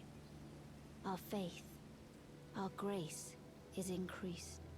Those blissful early days of blind belief are long past. My comrades, why must ye falter?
Sorry guys, there's a fucking guy at my door.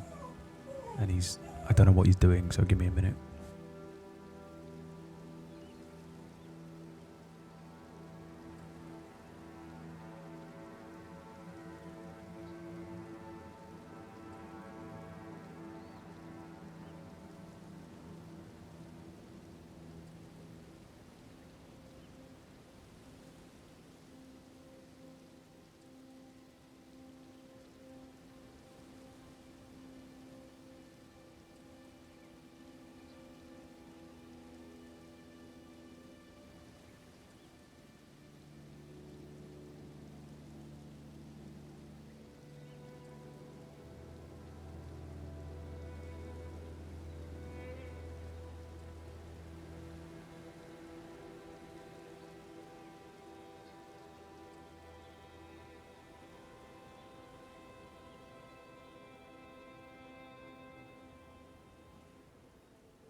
Oh my god. So she starts speaking. Hey, bro. Come back. And then I muted the thing here just in time. Merlin starts barking. I'm like, what the fuck? I go over to the window and there's a van outside and the guy walks to my door. I go to open the door and I see him walking away and I was like, oh, okay. Maybe not. So I come back in here. Then I see him walking back again. So I walk back over to the door and I open the door and he went, hold on. And then he walked back to his van. And I was like, okay. And he's there the whole time. She stopped speaking ages ago. And I'm like, okay. So I come back to you and I'm like, give me a second. And then he comes back over and he drops off this stuff. I don't know what took him so long and I don't know what any of this is. That is a packet of COVID. What is this one? What is this?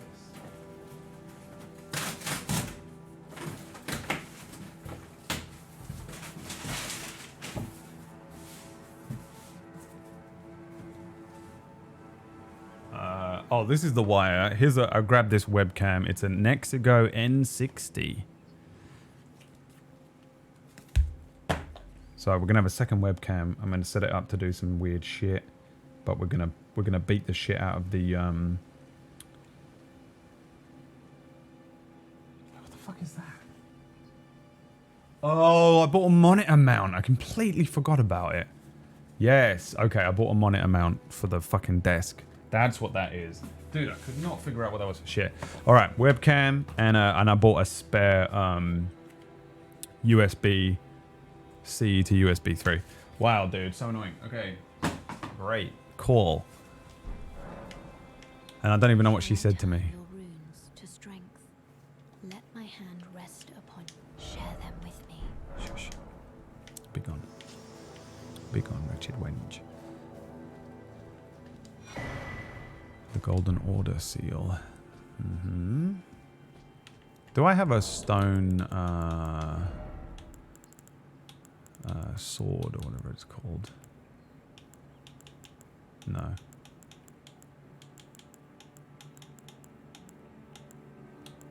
I could eat up all these things, couldn't I? Is it going to give me enough though? Probably not.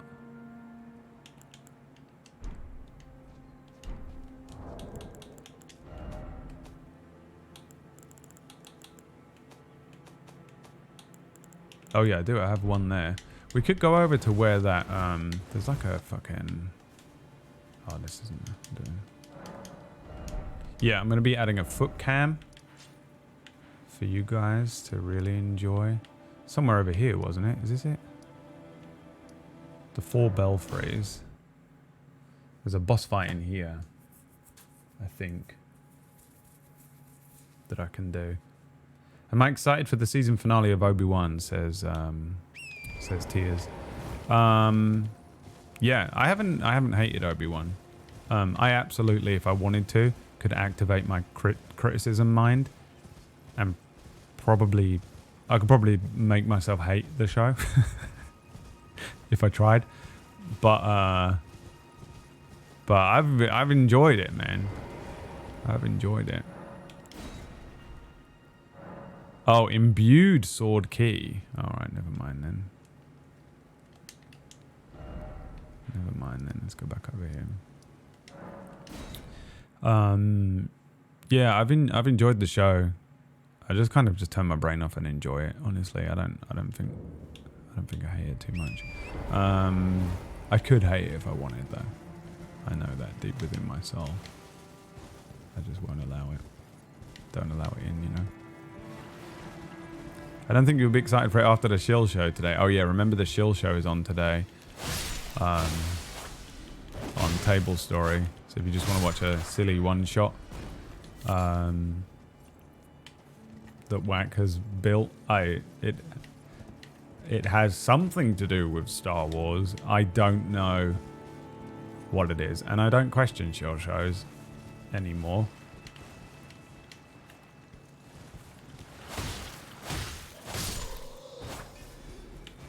What time is the Shill show? It's at 9, right? So 9 PM UK, which is 4 Eastern.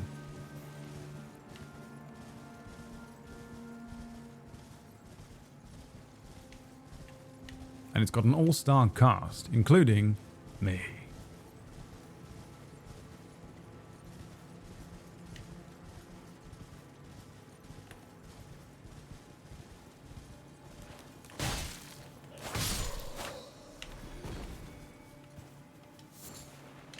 A smouldering butterfly. What do you think, chat? Is there somewhere I should go?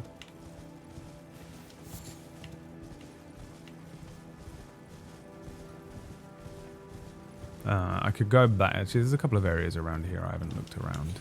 I just kind of ran through.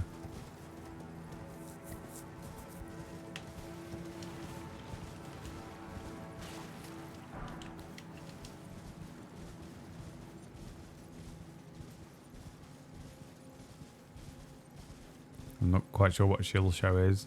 Basically, you can donate to affect the show for once. Normally on Table Story, we don't have donations on, apart from when we do a Shill show, which means it's kind of like a one-shot. I think it's D&D, right, Whack?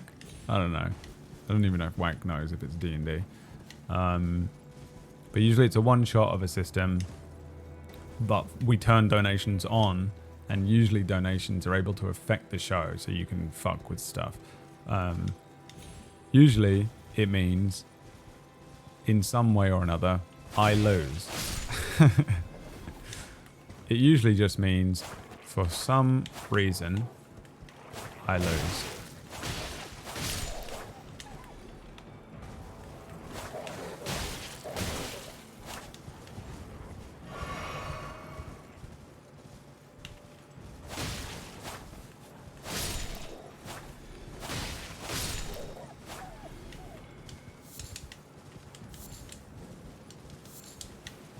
Can you donate and say the next roll is going to be 17? It really, the rules change every time, so you just have to wait and see what the rules are today. Just tune into Table Story and it will all be explained to you at the beginning of the stream. I'm not running it, so I don't know. I'm just in it.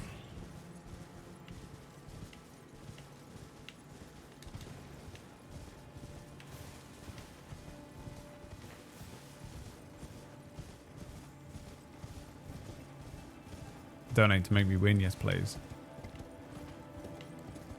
I would very much like to win D&D. Molina, where you going to, love? Molina.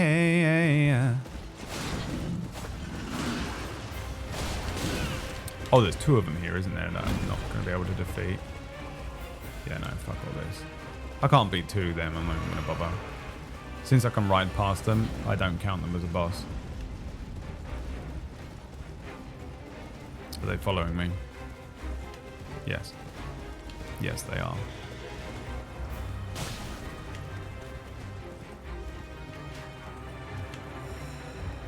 No. No, they're not. Oh, there's light side donations and dark side donations. There you go.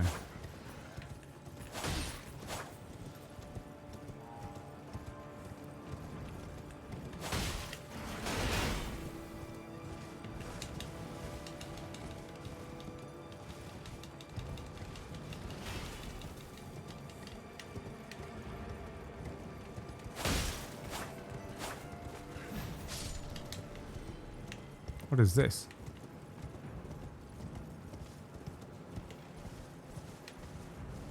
Anything? I'm going to try and get back over here to these big guys over here. Is there a stake around here or something?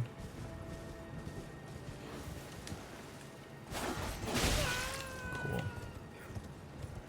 Good video game. You see it glue me to him.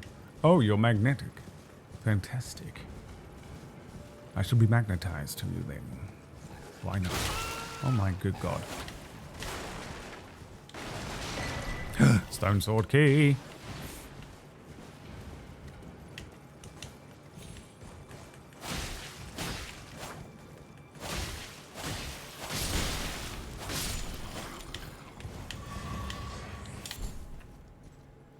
What is that down there?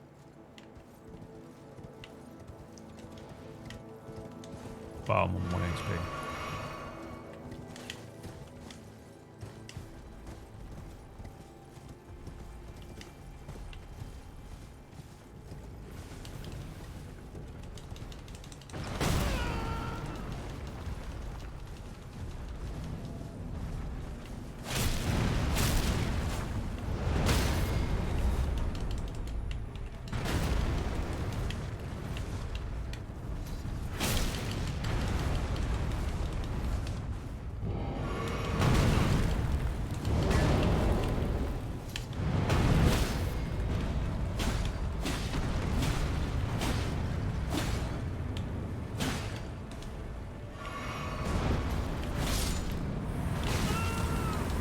Down. Fire! Fucking fire, dude. Brad, what have I done? Strawberry.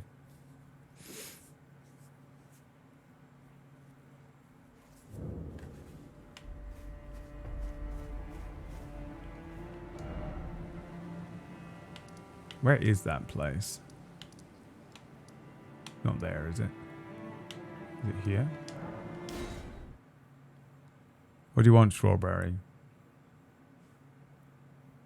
Did I say something wrong? Sometimes people write block camps to me and then I'm like, oh, I must have said something bad. I said something bad.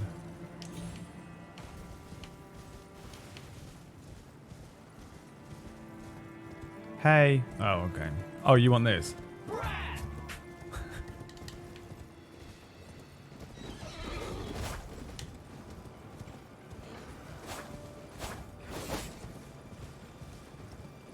He's a very bad lad. When he opens his mouth, He's making me mad. Is that what it was? Brad. Would you ever play Final Fantasy 14 on stream or in private? I have like about 70 hours in Final Fantasy 14. I just don't know, like... Christ. I don't know what I'm... Cool. And he's gonna kill me. I want to like MMOs and I never do.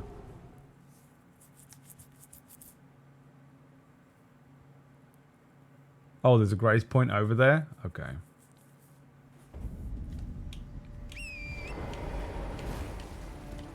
Where? Behind them? Or like nearby that I'm just not looking at? I mean, I'm pretty close.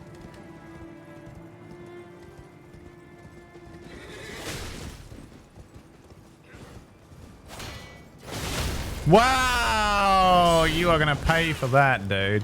You don't even understand what you just did. You pissed me off by killing Black Phillip. Ow! You think what you've done here is okay?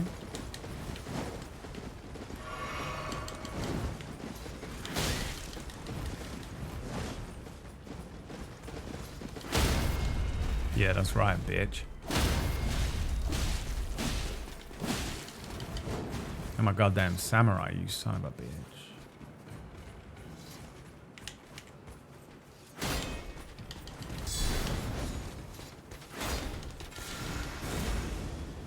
Oh, what's tonight? You wanna fucking go Super Saiyan, you bitch? Come on. That's what I thought. That's what I thought. Bitches, motherfucker.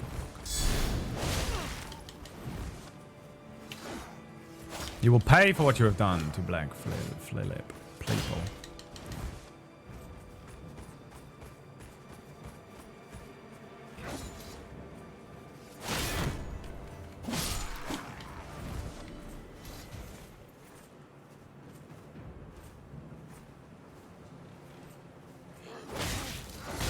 Uh-oh. Did you say pleeple? You fucking cunt.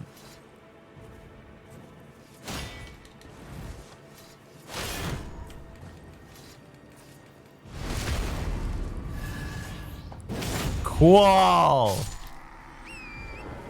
To be Black Phillip. But you have to at least try voice acting. Yeah, that's how that works, by the way, guys. Just in case you were curious, all you have to do is just phone up the voice acting and do it for a few weeks just to try it out. That's all it takes, guys. Just call the voice acting and do the voice acting for a couple of weeks. If you want to just try it at any point, that's all it is.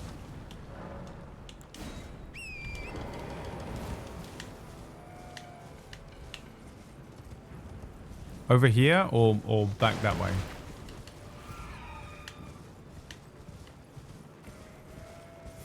It's all a scheme by Big Voice.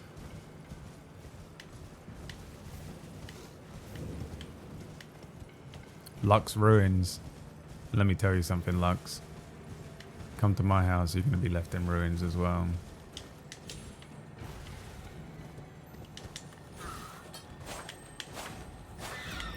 You know what I love?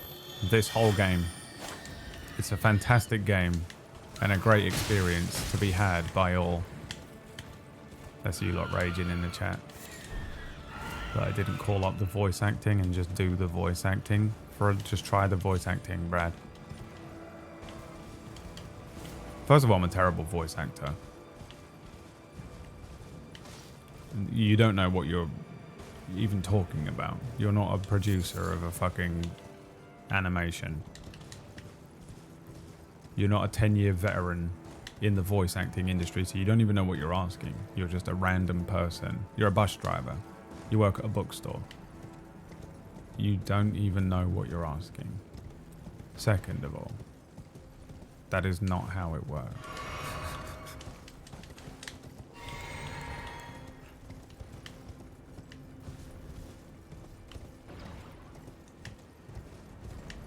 Are you Troy Baker? Then you don't get the job. clearly not a thing over here. You fucking lied to me. You fucking cunt. Are we having a newfound love for Pikmin now? Pikmin is way better than this game. Way, way better, dude. Beyond even slightly a joke. Pikmin is better than this.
Is there a way for me to actually...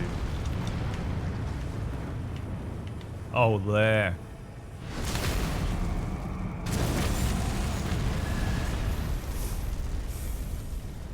Oh, he's still alive!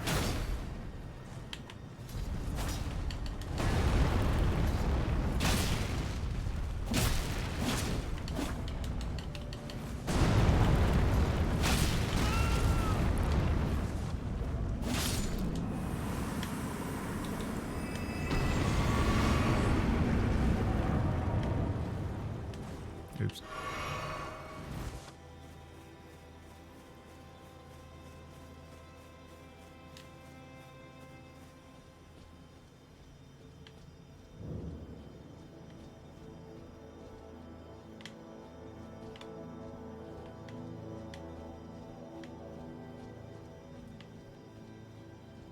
Is this where the lift drops you off?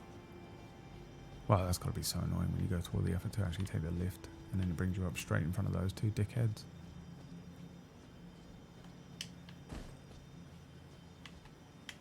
Not even anything here, wasting my time. Cool.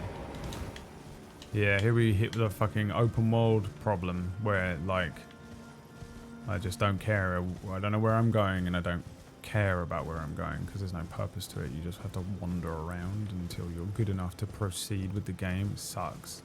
It's the most boring way to play a game of all time. I hate it.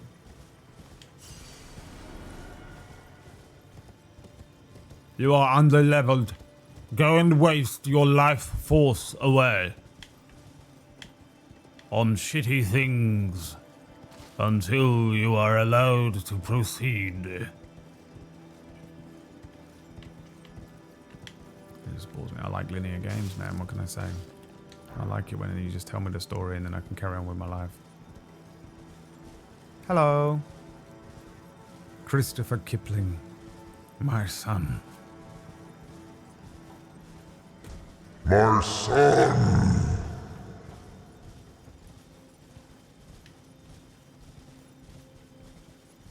I did not beat the Tree Sentinel, no. I beat the original one, not this fucking dragon one up here. I've literally got no idea how to do it. Any suggestions of somewhere to go to get like a boss fight going or something maybe? One that's not... One that I can do. For a bit of leveling up.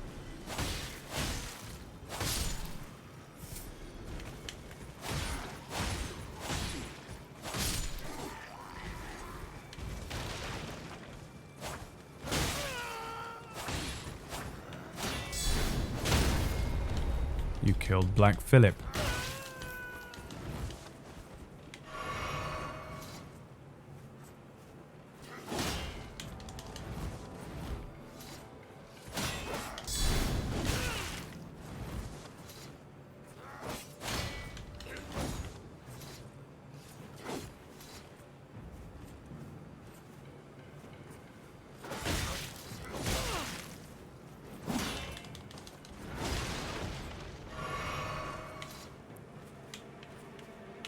Oh, best game.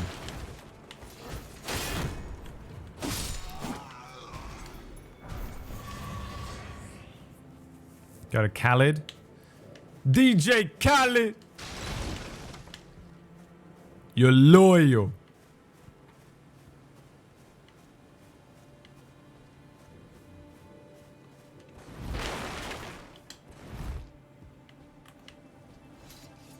Hello.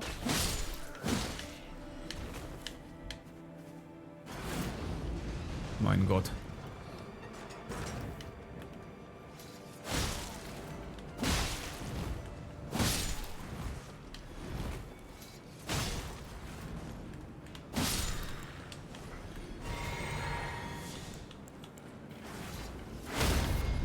Dickhead.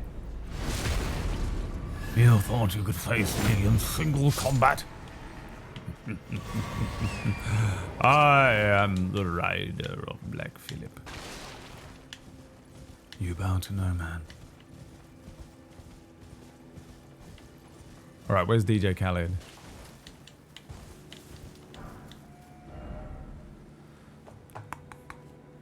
Southern Peninsula of Limgrave. Sophia Underground is a more linear progression.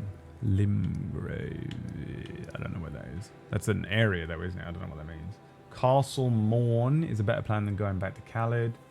Castle Morn south of the starting zone. This one.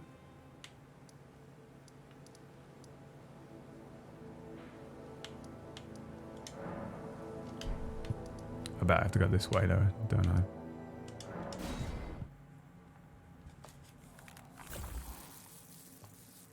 Okay. Alex Losette thinks you look thirsty. Thanks, boy. Get the Nakakiba katana. Where do I get that? I don't mind going and getting a katana.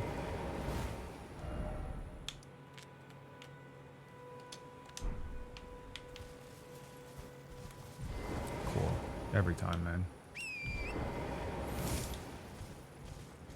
Castle Morn area has a lots of sacred tears and seeds to upgrade. Oh, that's a cool idea. XP isn't great. Don't worry about XP.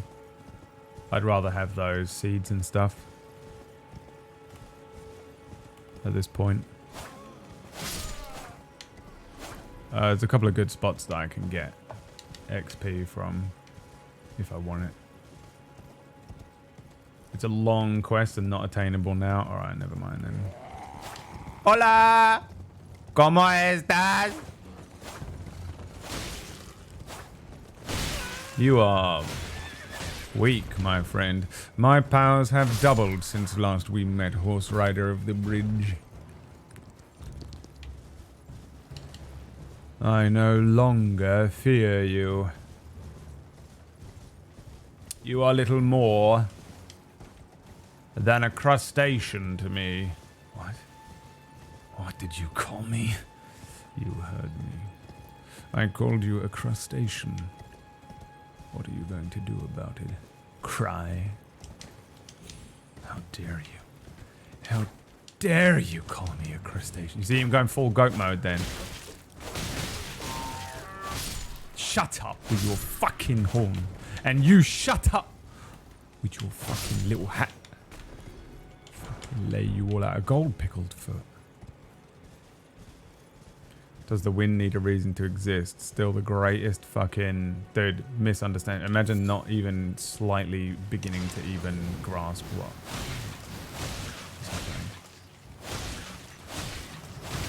Myconids. Guess what you're fighting on Saturday, by the way, D&D players? Myconids. What? Uh-huh. We're going to have an epic return, I think.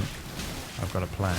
Is it really Myconids? No, I wouldn't tell you, you idiot, so you can prepare. Get out of here. It's already 10 versus 1. Shut up. Does the wind need a reason? I am the wind, and what are you? You're an ant. It was so good, man. You're a little worker that's following its fucking orders for a greater creature that is only great to you. And still to me, the greatest thing that you work for. You supplicant. The greatest thing in your world, the thing that you give your life to, is still to me just an ant.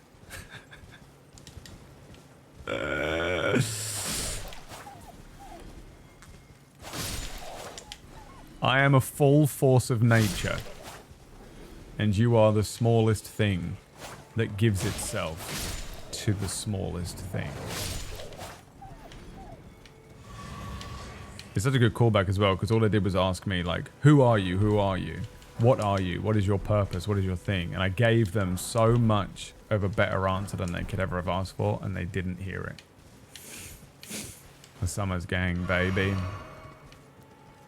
Ants. Nothing.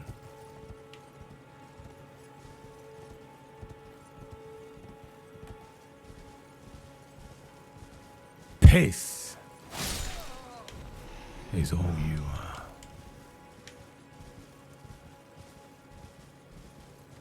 I'm sad you couldn't, but those last words, and I love you for it. Yeah.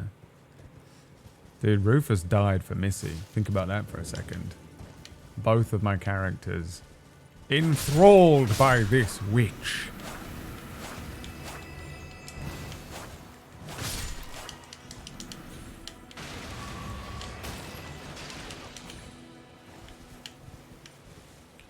Rufy. Oh. I need to take this fucking waypoint off now. Follow the yellow brick road.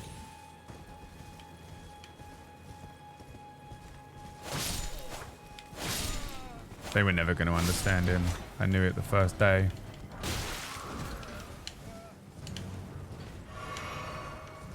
That's why he spent so much time trying to get back to the dead end kids. They didn't even question him. They never questioned anything he did. They just went, that's Rufus.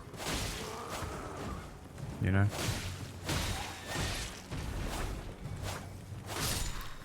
He never stopped being loyal to them either. Practically died for them. You're loyal. He gets up and kills all of them in a parallel. If they had killed the Hawk, Rufus had a plan. I had a plan, Arthur. He was going to poison them all. If they had gotten Hawk killed.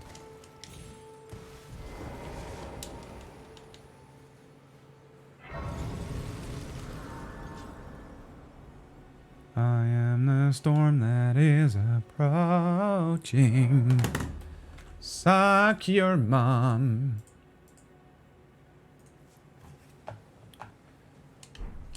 Can I do, actually, no, never mind.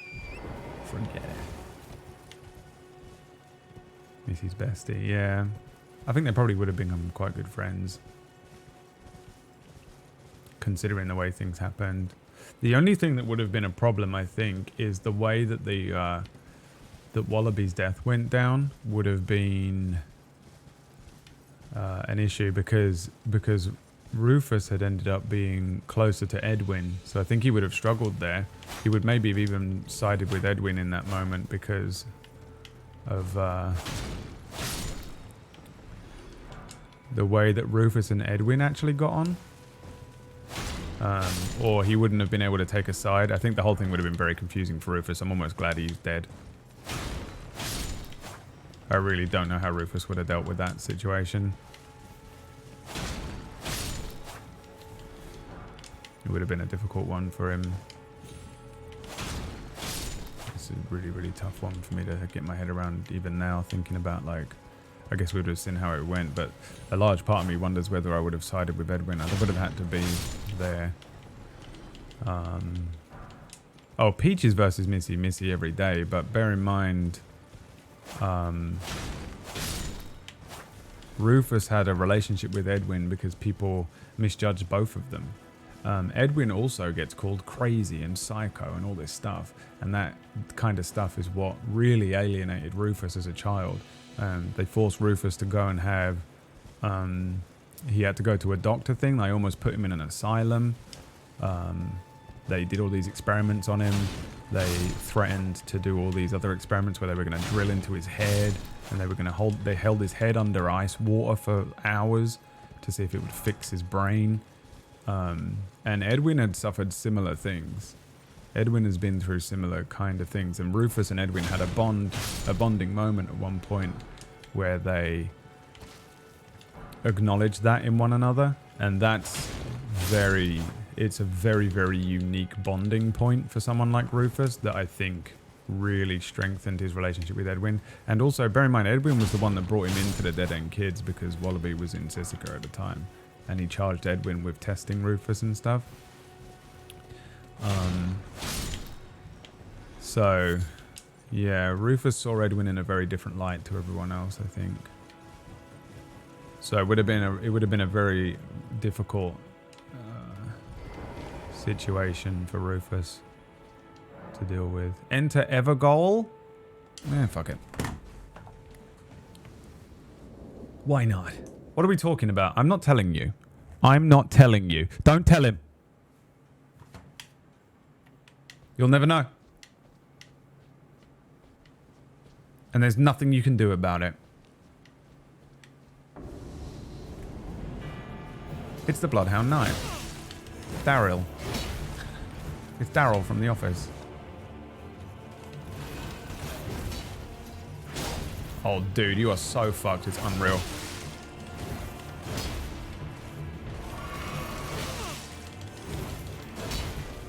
You see, I also apply bleed to my weapons. I knew you would be here. I knew exactly how to counter every single one of your attacks.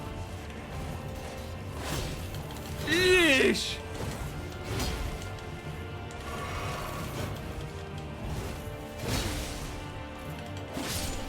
That can't be the end. I am the storm that is approaching. Oh god, what happened?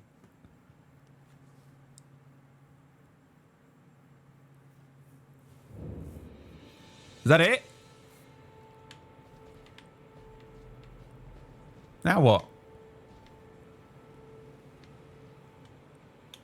There wasn't even enough souls to get me level up.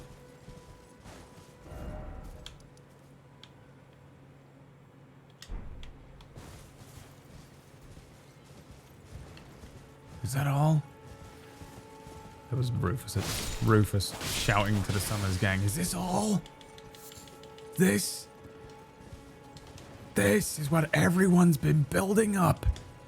This is what everyone told me would give me purpose, drive. And what do I get? What did I call them? Weak men. Men is an attack from Rufus because he wants you to be above that. That's the other thing. Like, no one knew what I was saying that whole time. It was heartbreaking to watch. It was heartbreaking to be. I didn't watch it. I was there. Wow, the dissociation is so real when Wild RP, by the way. I am not myself. Like, I'm not acting. I'm not putting on a thing. I just am Rufus Lord. I am Tar for a while, you know? There is no... Yeah, spoon. I am nothing more than Morbius. Is that where I want to be? I want to go where the people go, yeah. I want to go where the people go, yeah. Oh, Christ. Trina's Lily, dude. Reminds me of that girl, Trina, I was in love with.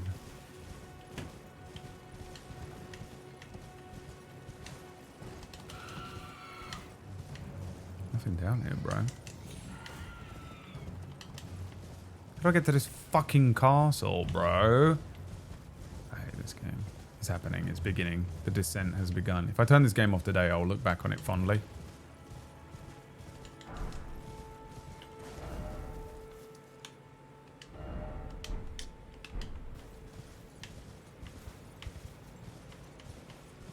Where is it? This way?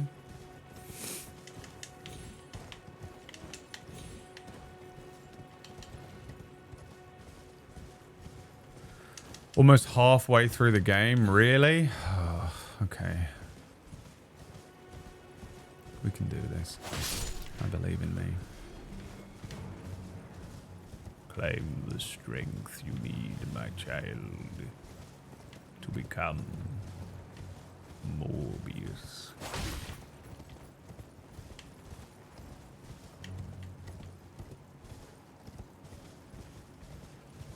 Drink the water. Wait, I've been here, haven't I? Or does this just all look the same? This whole game does look the same, doesn't it? It's pretty lame. That is a bit annoying about this game. The Weeping Peninsula. And if you keep dressing like that, you'll see my Weeping Peninsula.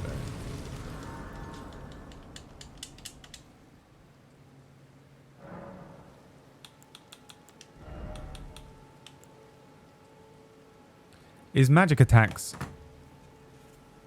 the thing that I do? Or not? I feel like I get lost for hours without making progress. I think that's fine if you enjoy playing games like that. I really don't. Yeah, I've been here, bro.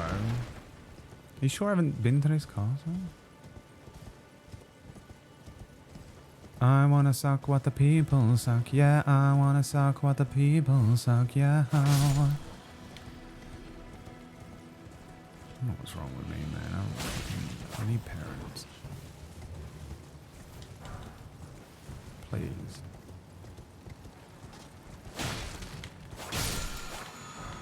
Someone find me some parents.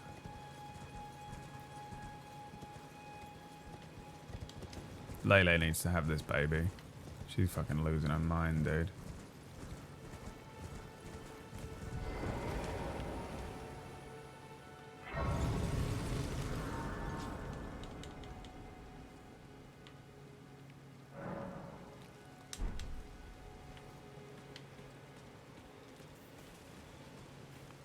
Buying or selling?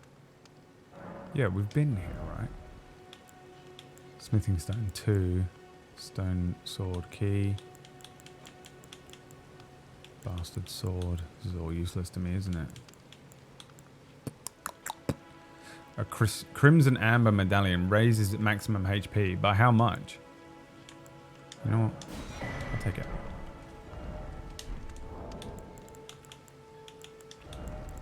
Because this thing is useless.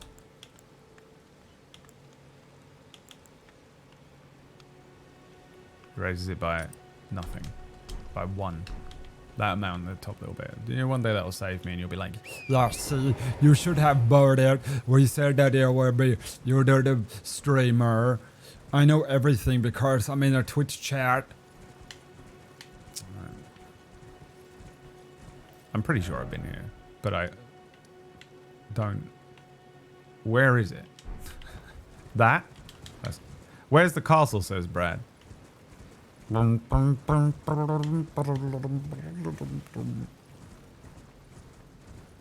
hungry, man. What are we eating today? You know what? I want chicken. I kind of want a KFC. But I had shit food yesterday. Oh, God, there's another one of these geezers. Geezer! Put the fucking arrow down, though. Nah, listen, though. Dickhead. Don't be acting like a fucking prick, dude. Oi, dude. Listen. Calm down, yeah? Have a fucking Yorkie. You're acting like a puss.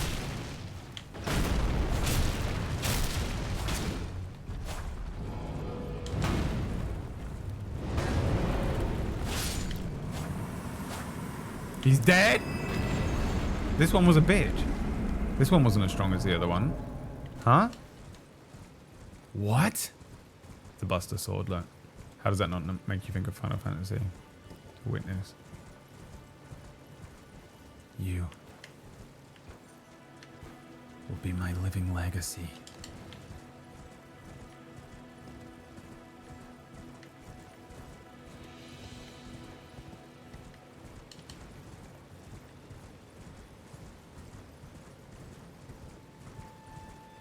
Still not over the fact that Leah laughed at that. Like, almost the perfect woman, Leah. You could say, Brad, We're gonna have to find you someone else. What about this one over here? And you go, this is Leah. She's perfect in every way. And you go, oh yeah, great. But we have to show you this one clip. What? Oh, it can't be that bad. Kill her. Find her and kill her.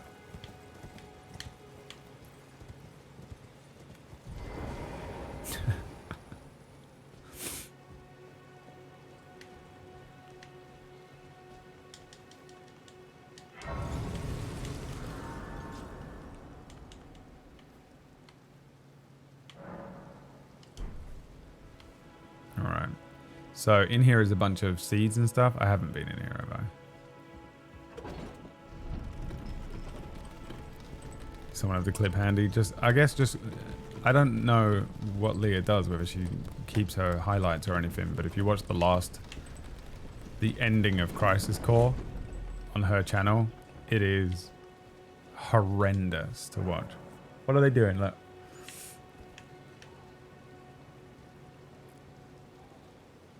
This is you lot subscribing to my channel for tier 2. Something more is gonna happen. Don't trust any of this shit.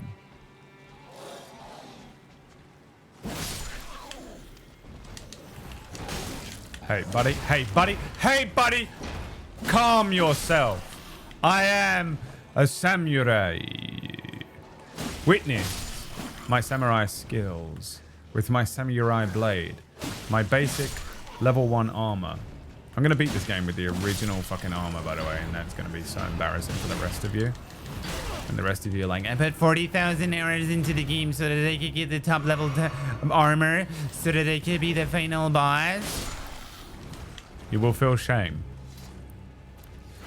Know that I will have brought you your final gift. Despair. I will give you despair, Cloud. What does he say in Advent Children? My gift. What does he say? What's the quote? Cloud. I will bring you. Cloud. That's pretty close to his Advent Children voice. Cloud. I give you despair. No, too English. Too English, innit? I can't do an American accent. Get the fuck out, dude. Can I sell all this crap that I'm carrying around? Can I get, like, stuff for it? Have I been here? Dude, this whole game looks the same. I hate you. The whole game is the fucking same thing. What are they doing? They're having a fucking Barney Rubble, mate. BAM! Thank you for softening up night for me. To kill with my own sword. Stop it. I think it was pretty close. Reunion. Too English. Reunion. Cloud. That's dead on. I bet it's not, by the way. I haven't actually watched Advent Children in a while. Oh god, they're having a fucking proper Barney, look.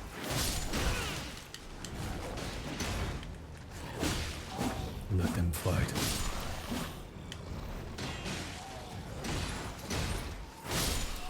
Oh, he's got the double whams. Oh, he's got the double blams.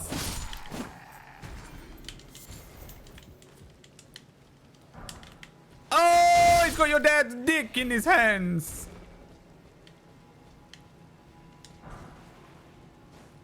Finger remedy. You people pretending that this game isn't just a bunch of developers ripping the piss out of their own audience is the funniest thing in my life. Don't do it, Bradley. Don't do it. Don't do it. Don't do it, Bradley. Stay strong.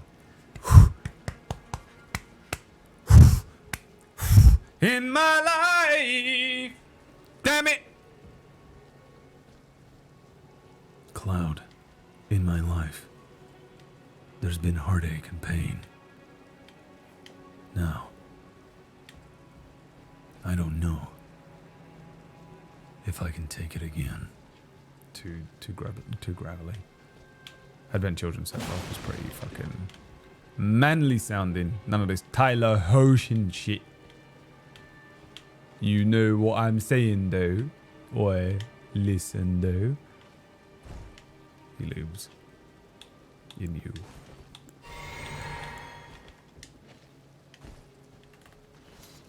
Oi there! Dickhead.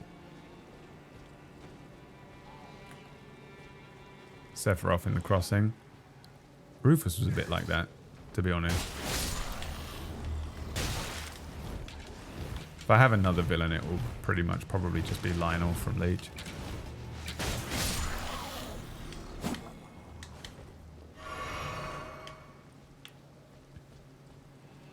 What is stuck in me? A feather. Look, a quill. No light. You will never see light again. You left me in darkness.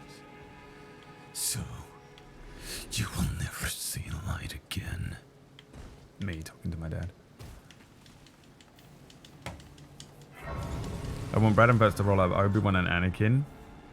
Give me the lost character study I'll never have. Yeah. Vert would have to be Anakin though, because he's a fucking little fucking, literally 14-year-old angry man. My name's Vertigo Gaming. I'm so angry all the time. Hey, Vert. Drink a cup of water. Chill out.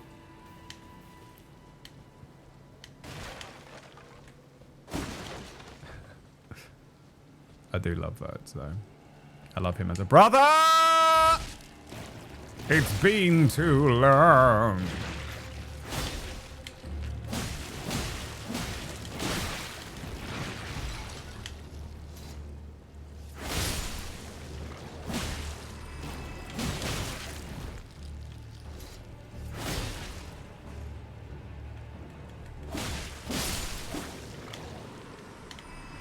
Don't understand those creatures still. I loved you like a brother. I'm not gonna make the joke I'm gonna make.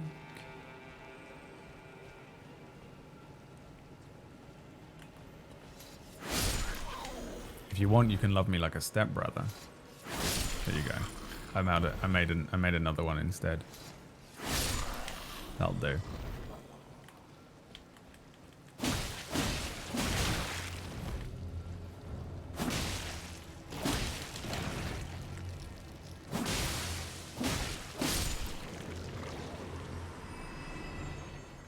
Coagulated slimes.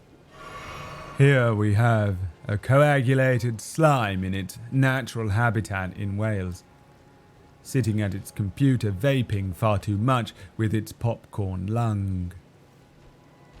Now, the coagulated slime appears to be begging for subscriptions to no avail. Unfortunately, the coagulated slime needs to provide content of any level of quality in order to be able to fulfill that request. Ladies and gentlemen, I present to you the coagulated slime. It's Peachy Pixel 8. Coward. Why don't you fuck me, you coward?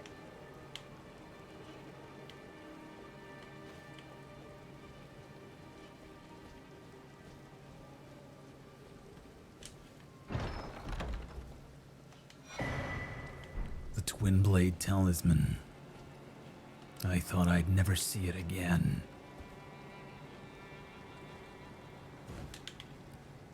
Dude. I feel like I want to watch... I was going to say Boruto. Naruto. Is that insane? I hear something twinkling. Twinkle, twinkle, little star.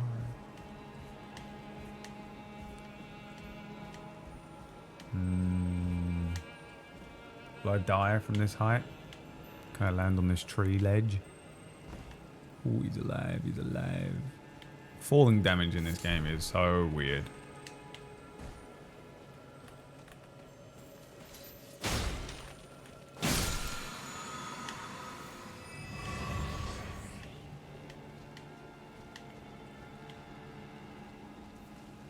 Naruto Watch Party Dezu.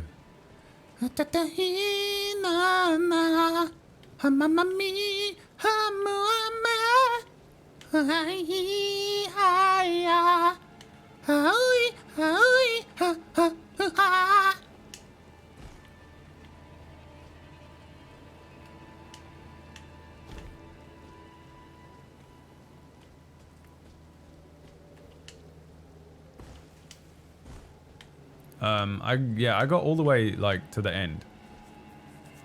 I just didn't see the end. I don't remember what happened exactly, and I don't know where I left it off. And it's just that thing of like I can't be bothered to figure out where I was. Like I literally, I don't know where. I don't know how many episodes were left or what, but it was like the whole Obito thing. Like right at the end, man, Madara and all that bullshit. And just don't know where I left it off. I'm seriously cannot be bothered to figure it out.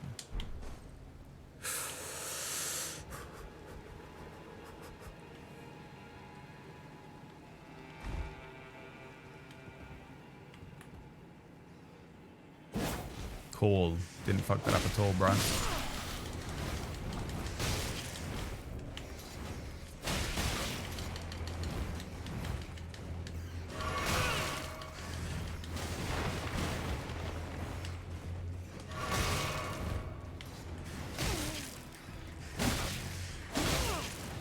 I'm dead.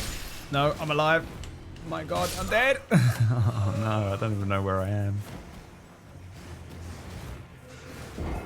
Twin blades, favorite weapon of the game for me. Yeah, well, no one fucking asked.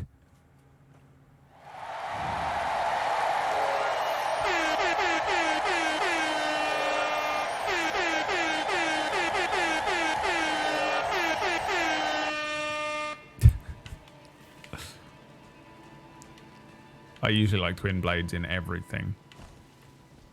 Getsu Fumiden, twin blades, 10 out of 10 playthrough.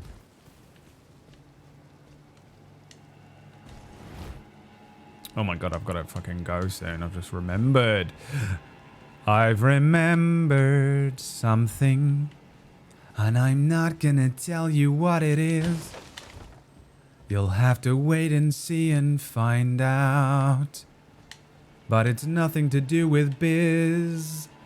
Bizcato, Bizcato, I love ya tomorrow. Bizcato, you're gay. You're gay.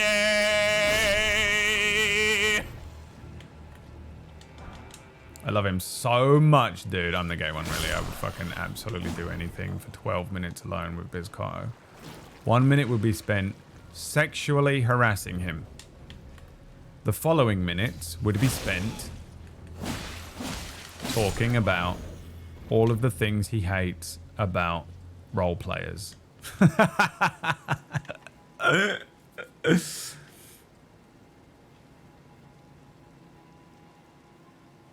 Censor button. I could censor that. What are you afraid of Bizcato being gay? The hell, dude. Alright, homophobia in the chat from PB. Can't say I'm surprised. Fucking American white bitch. Is anyone surprised? Is anybody shocked?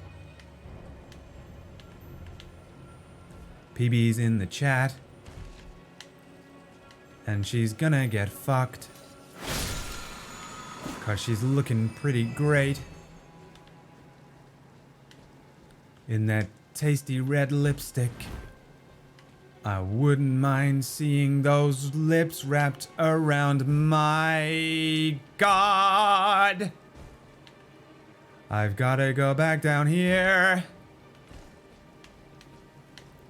And I hope that the rats haven't stolen my stuff so that I can get out of here now. Give me my stuff back, you horrible rat pack. Taking Back to a musical was a mistake. Yeah, I like musicals, man. I mean, all I sing is Disney songs, to be fair. Give me a Disney song, I sing it. I sing every single one, and then someone goes, Mulan, and I go, I haven't seen it, and then everyone goes, what? How is it possible? You're not seeing Mulan? That is crazy. And now, and then I'm annoyed, and then I go, you know what? I fucking hate everyone. And then I think about Maya, and I think, you know, maybe I'll make one exception, but then I think about the fact that there's one specific thing about Maya that I think we can all agree that we don't like. Can't we? I think we can all agree it. It's that he's beautiful. And it makes me jealous.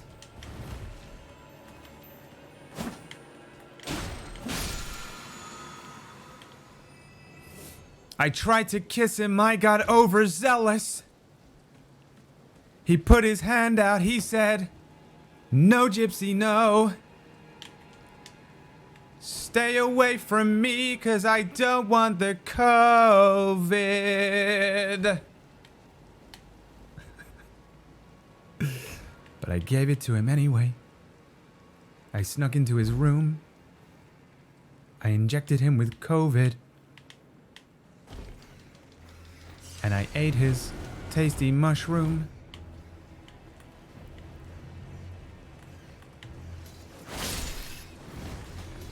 We must have vengeance. We must murder all of the rats. Wipe them out. All of them.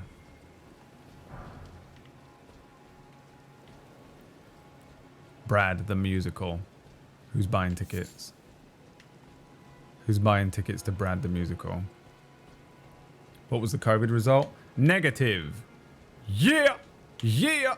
Yeah, boy!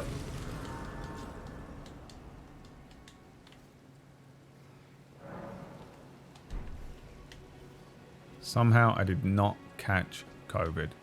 And I am shocked by it. I will say my throat feels a little tickly today. When I woke up, I was like, uh-oh. The sickness has begun.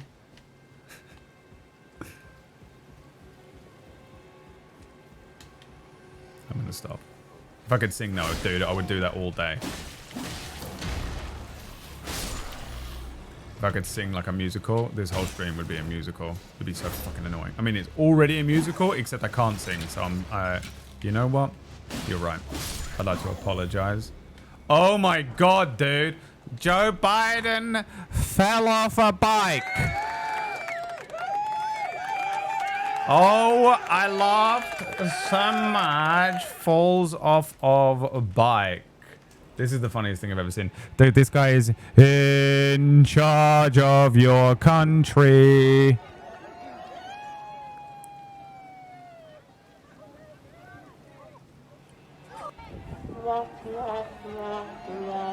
I'm sorry, dude. This man's in...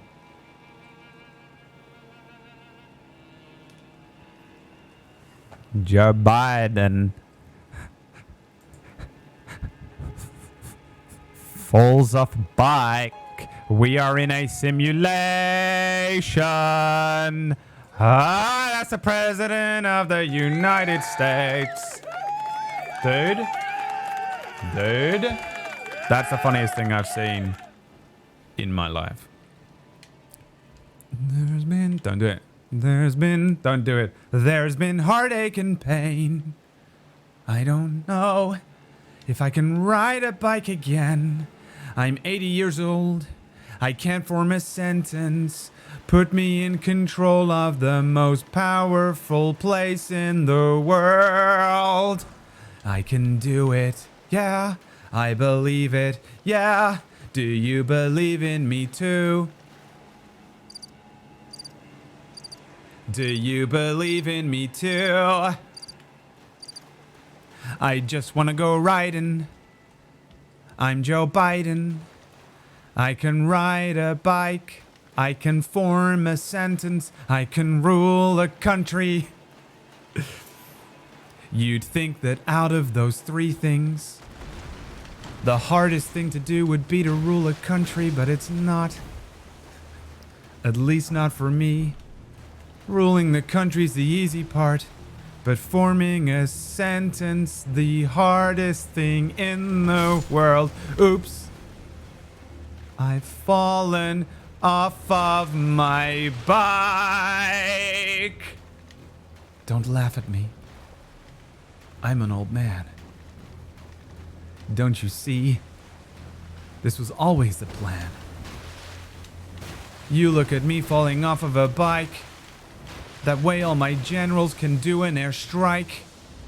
We can bomb a hospital full of innocent children and claim all the oil and use the media for attention. I'm not really president.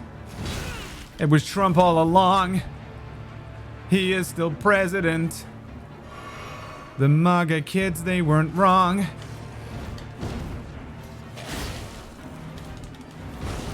Quickly, someone, tell me, where am I now? I fell asleep for a second, and I really genuinely don't know where I am. And I think when the kids touched my hair in the pool, it turned my hair as blonde. And if you lay down outside of a McDonald's and connect to the Wi-Fi, when you did and that is America.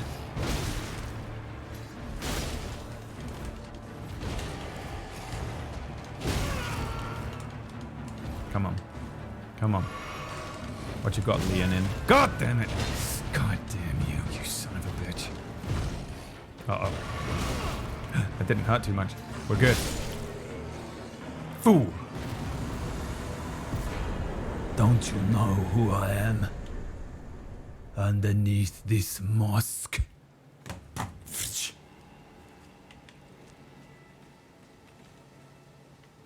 I'm Joe Biden. Joe Biden does this. He falls off his bike. There you go. Haha, Joe, you can't form sentences. You can't rule the country. You can't even ride a bike. And he goes like this.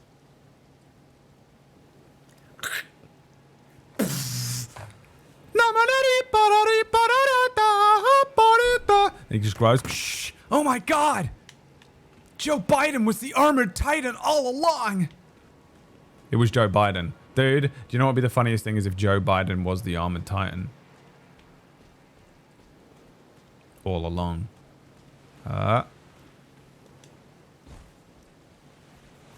This was my third boss and I struggled for so long. Fuck you. You played this game? Did you beat it or did you give up? It's important for me to know because I'm building up a character study of you right now. And I would say 50% of the things I've found pleased me. 50% of the things frightened me. Strawberry. It's an important question. Did you beat the game? You struggled on this boss too? Yeah, but KP Fett, I'll put it this way. You a bitch. You beat it? Alright, of course you did. Now I'm even more scared of you than I was before.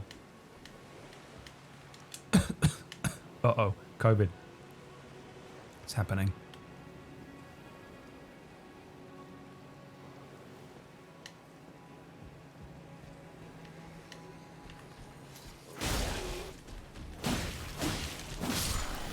Oi!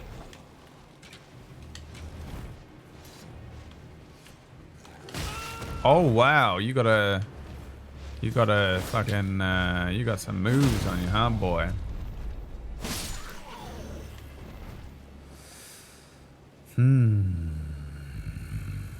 I have to do something, man. I need to order some food because I've got half an hour before I have to go and do something. Deliveroo, quickly send me some KFC. Ha ha ha ha. Eat some KFC. Don't look at me, Strawberry, please. Dude, she's in such good shape and it just makes me feel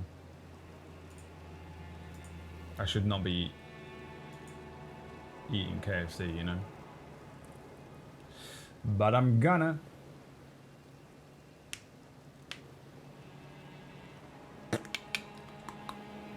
I don't want anything mad. Just give me a bit of chicken and put it in my fucking mouth though. You know, like basically I don't want none of this crazy shit. Okay? I don't want none of this crazy shit, dude. Just give me some fucking food. Give me a bit of chicken and put it in my fucking mouth, dude. If I could eat KFC tonight, I would. Why can't you eat KFC tonight? I feel like chicken tonight. Like chicken tonight. Who remembers that, dude? Who's old enough and from the UK enough to sing along with me?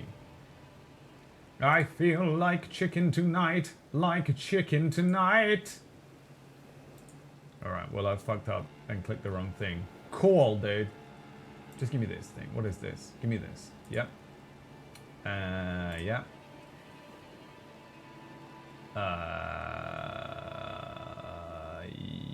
Yep. Yep. Send. Send food to me, please. Is that good? What do we want? Yeah, that's good. Send me that.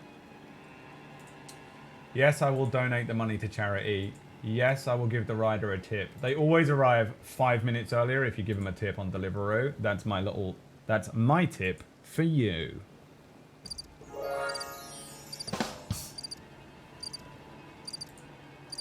Okay, let's order this. This should arrive just in time for me to eat it. And then I'm off to do some secrets. Some secretive things, oh yes. I'm off to do some secret things. We don't have it? What? How can you not? What? You mean you don't have it in your town? Or like you don't have it in Sweden? KFC's like a fucking horrific conglomerate franchise though, isn't it? There are very few in Sweden. What? I thought KFC was everywhere, dude. Japan eats fucking KFC on Christmas Day. What the fuck are you people doing in Sweden, bro? Hey, Sweden. Get your shit together. Funnel the rats through the hot gates. And their numbers will count for nothing, Leonidas.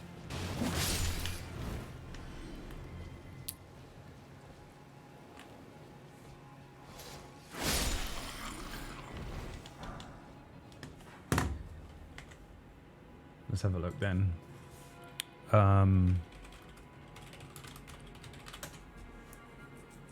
Flights. Stockholm to London. £24.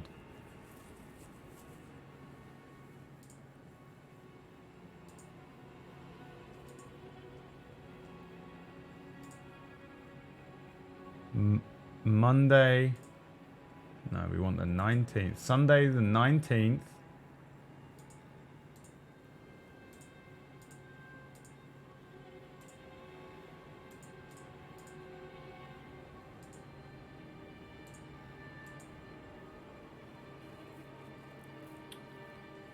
We can get you here in 2 hours. So if you get on a plane right now, you might be here just in time for the KFC to arrive.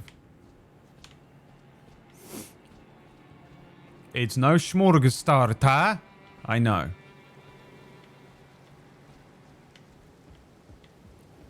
I'll get you a KFC, you get me a smorgastarter. Where do I go? I'm like lost. How? What?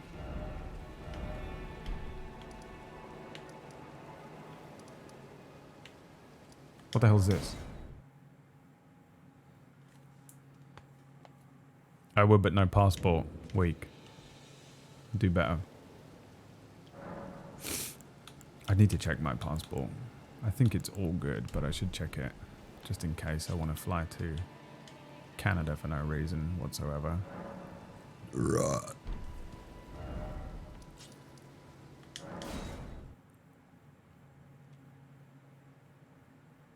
Where do I go? What else is here? Was that's not the boss of the castle, right? There's got to be another boss here somewhere. Take me to it. Well, this castle's...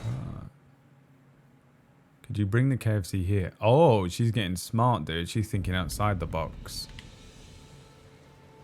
The boneless banquet box. This is not the room. There is nothing here. This game shit. This game shit. That was the boss. Oh, wow. Okay, where am I going now, then? I didn't get any seeds or nothing. You guys are fucking liars, bro. The lies. I can't believe... You know where we're going? Oh, you know where we're going. Where's that fucking dragon? Here?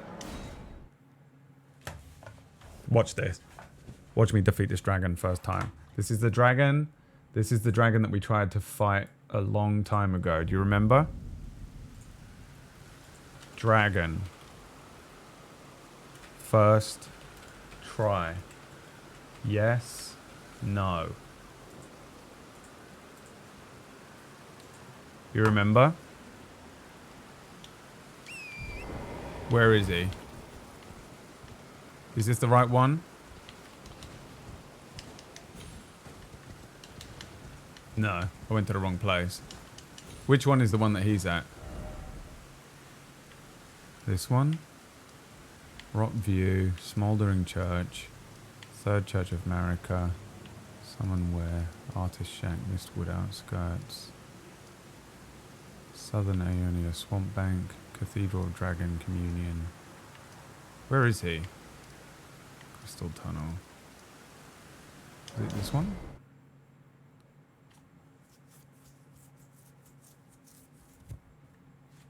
Chen wants me to drink the one. DJ Khaled.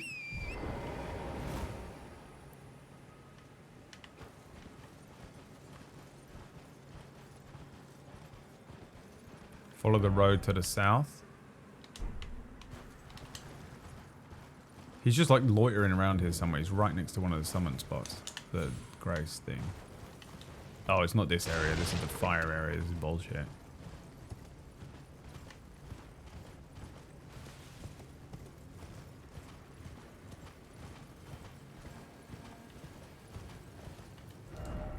This is definitely not it.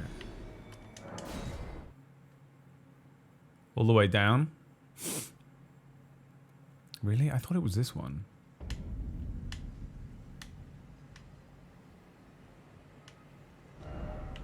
Might be right. Is it this one?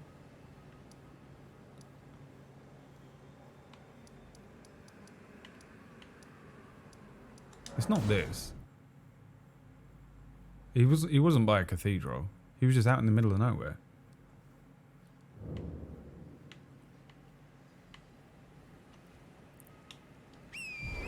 Goodbye forever.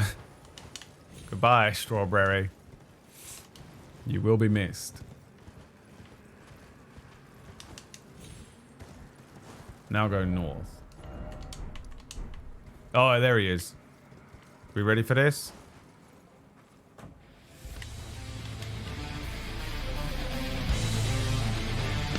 You are no match for Black Phillip.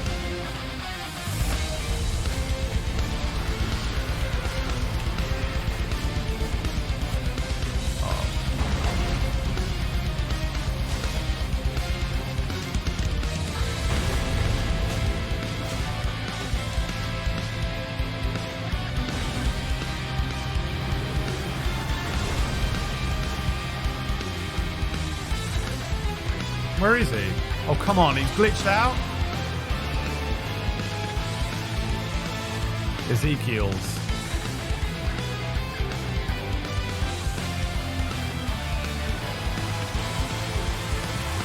Oh! How dare you do this to Black Phillip? He's glitched.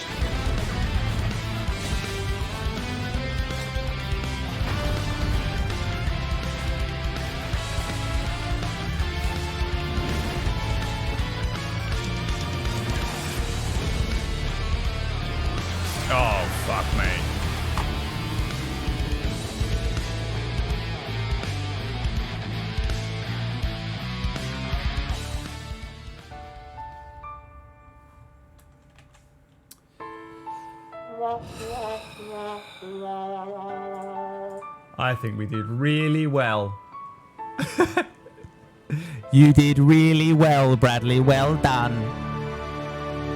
You did really good at the video game. Well done, you. Haven't you done really, really well? Thanks, guys. Thanks so much, guys. Thanks. Yeah, thanks, guys, so much. I appreciate you guys. I'll be back tomorrow with more Elden Ring. Remember, Table story tonight. Table story tonight. 9 p.m. UK time. 4 p.m. Eastern time. She'll show one shot. You show up with wallet filled with money, or you'll fucking die.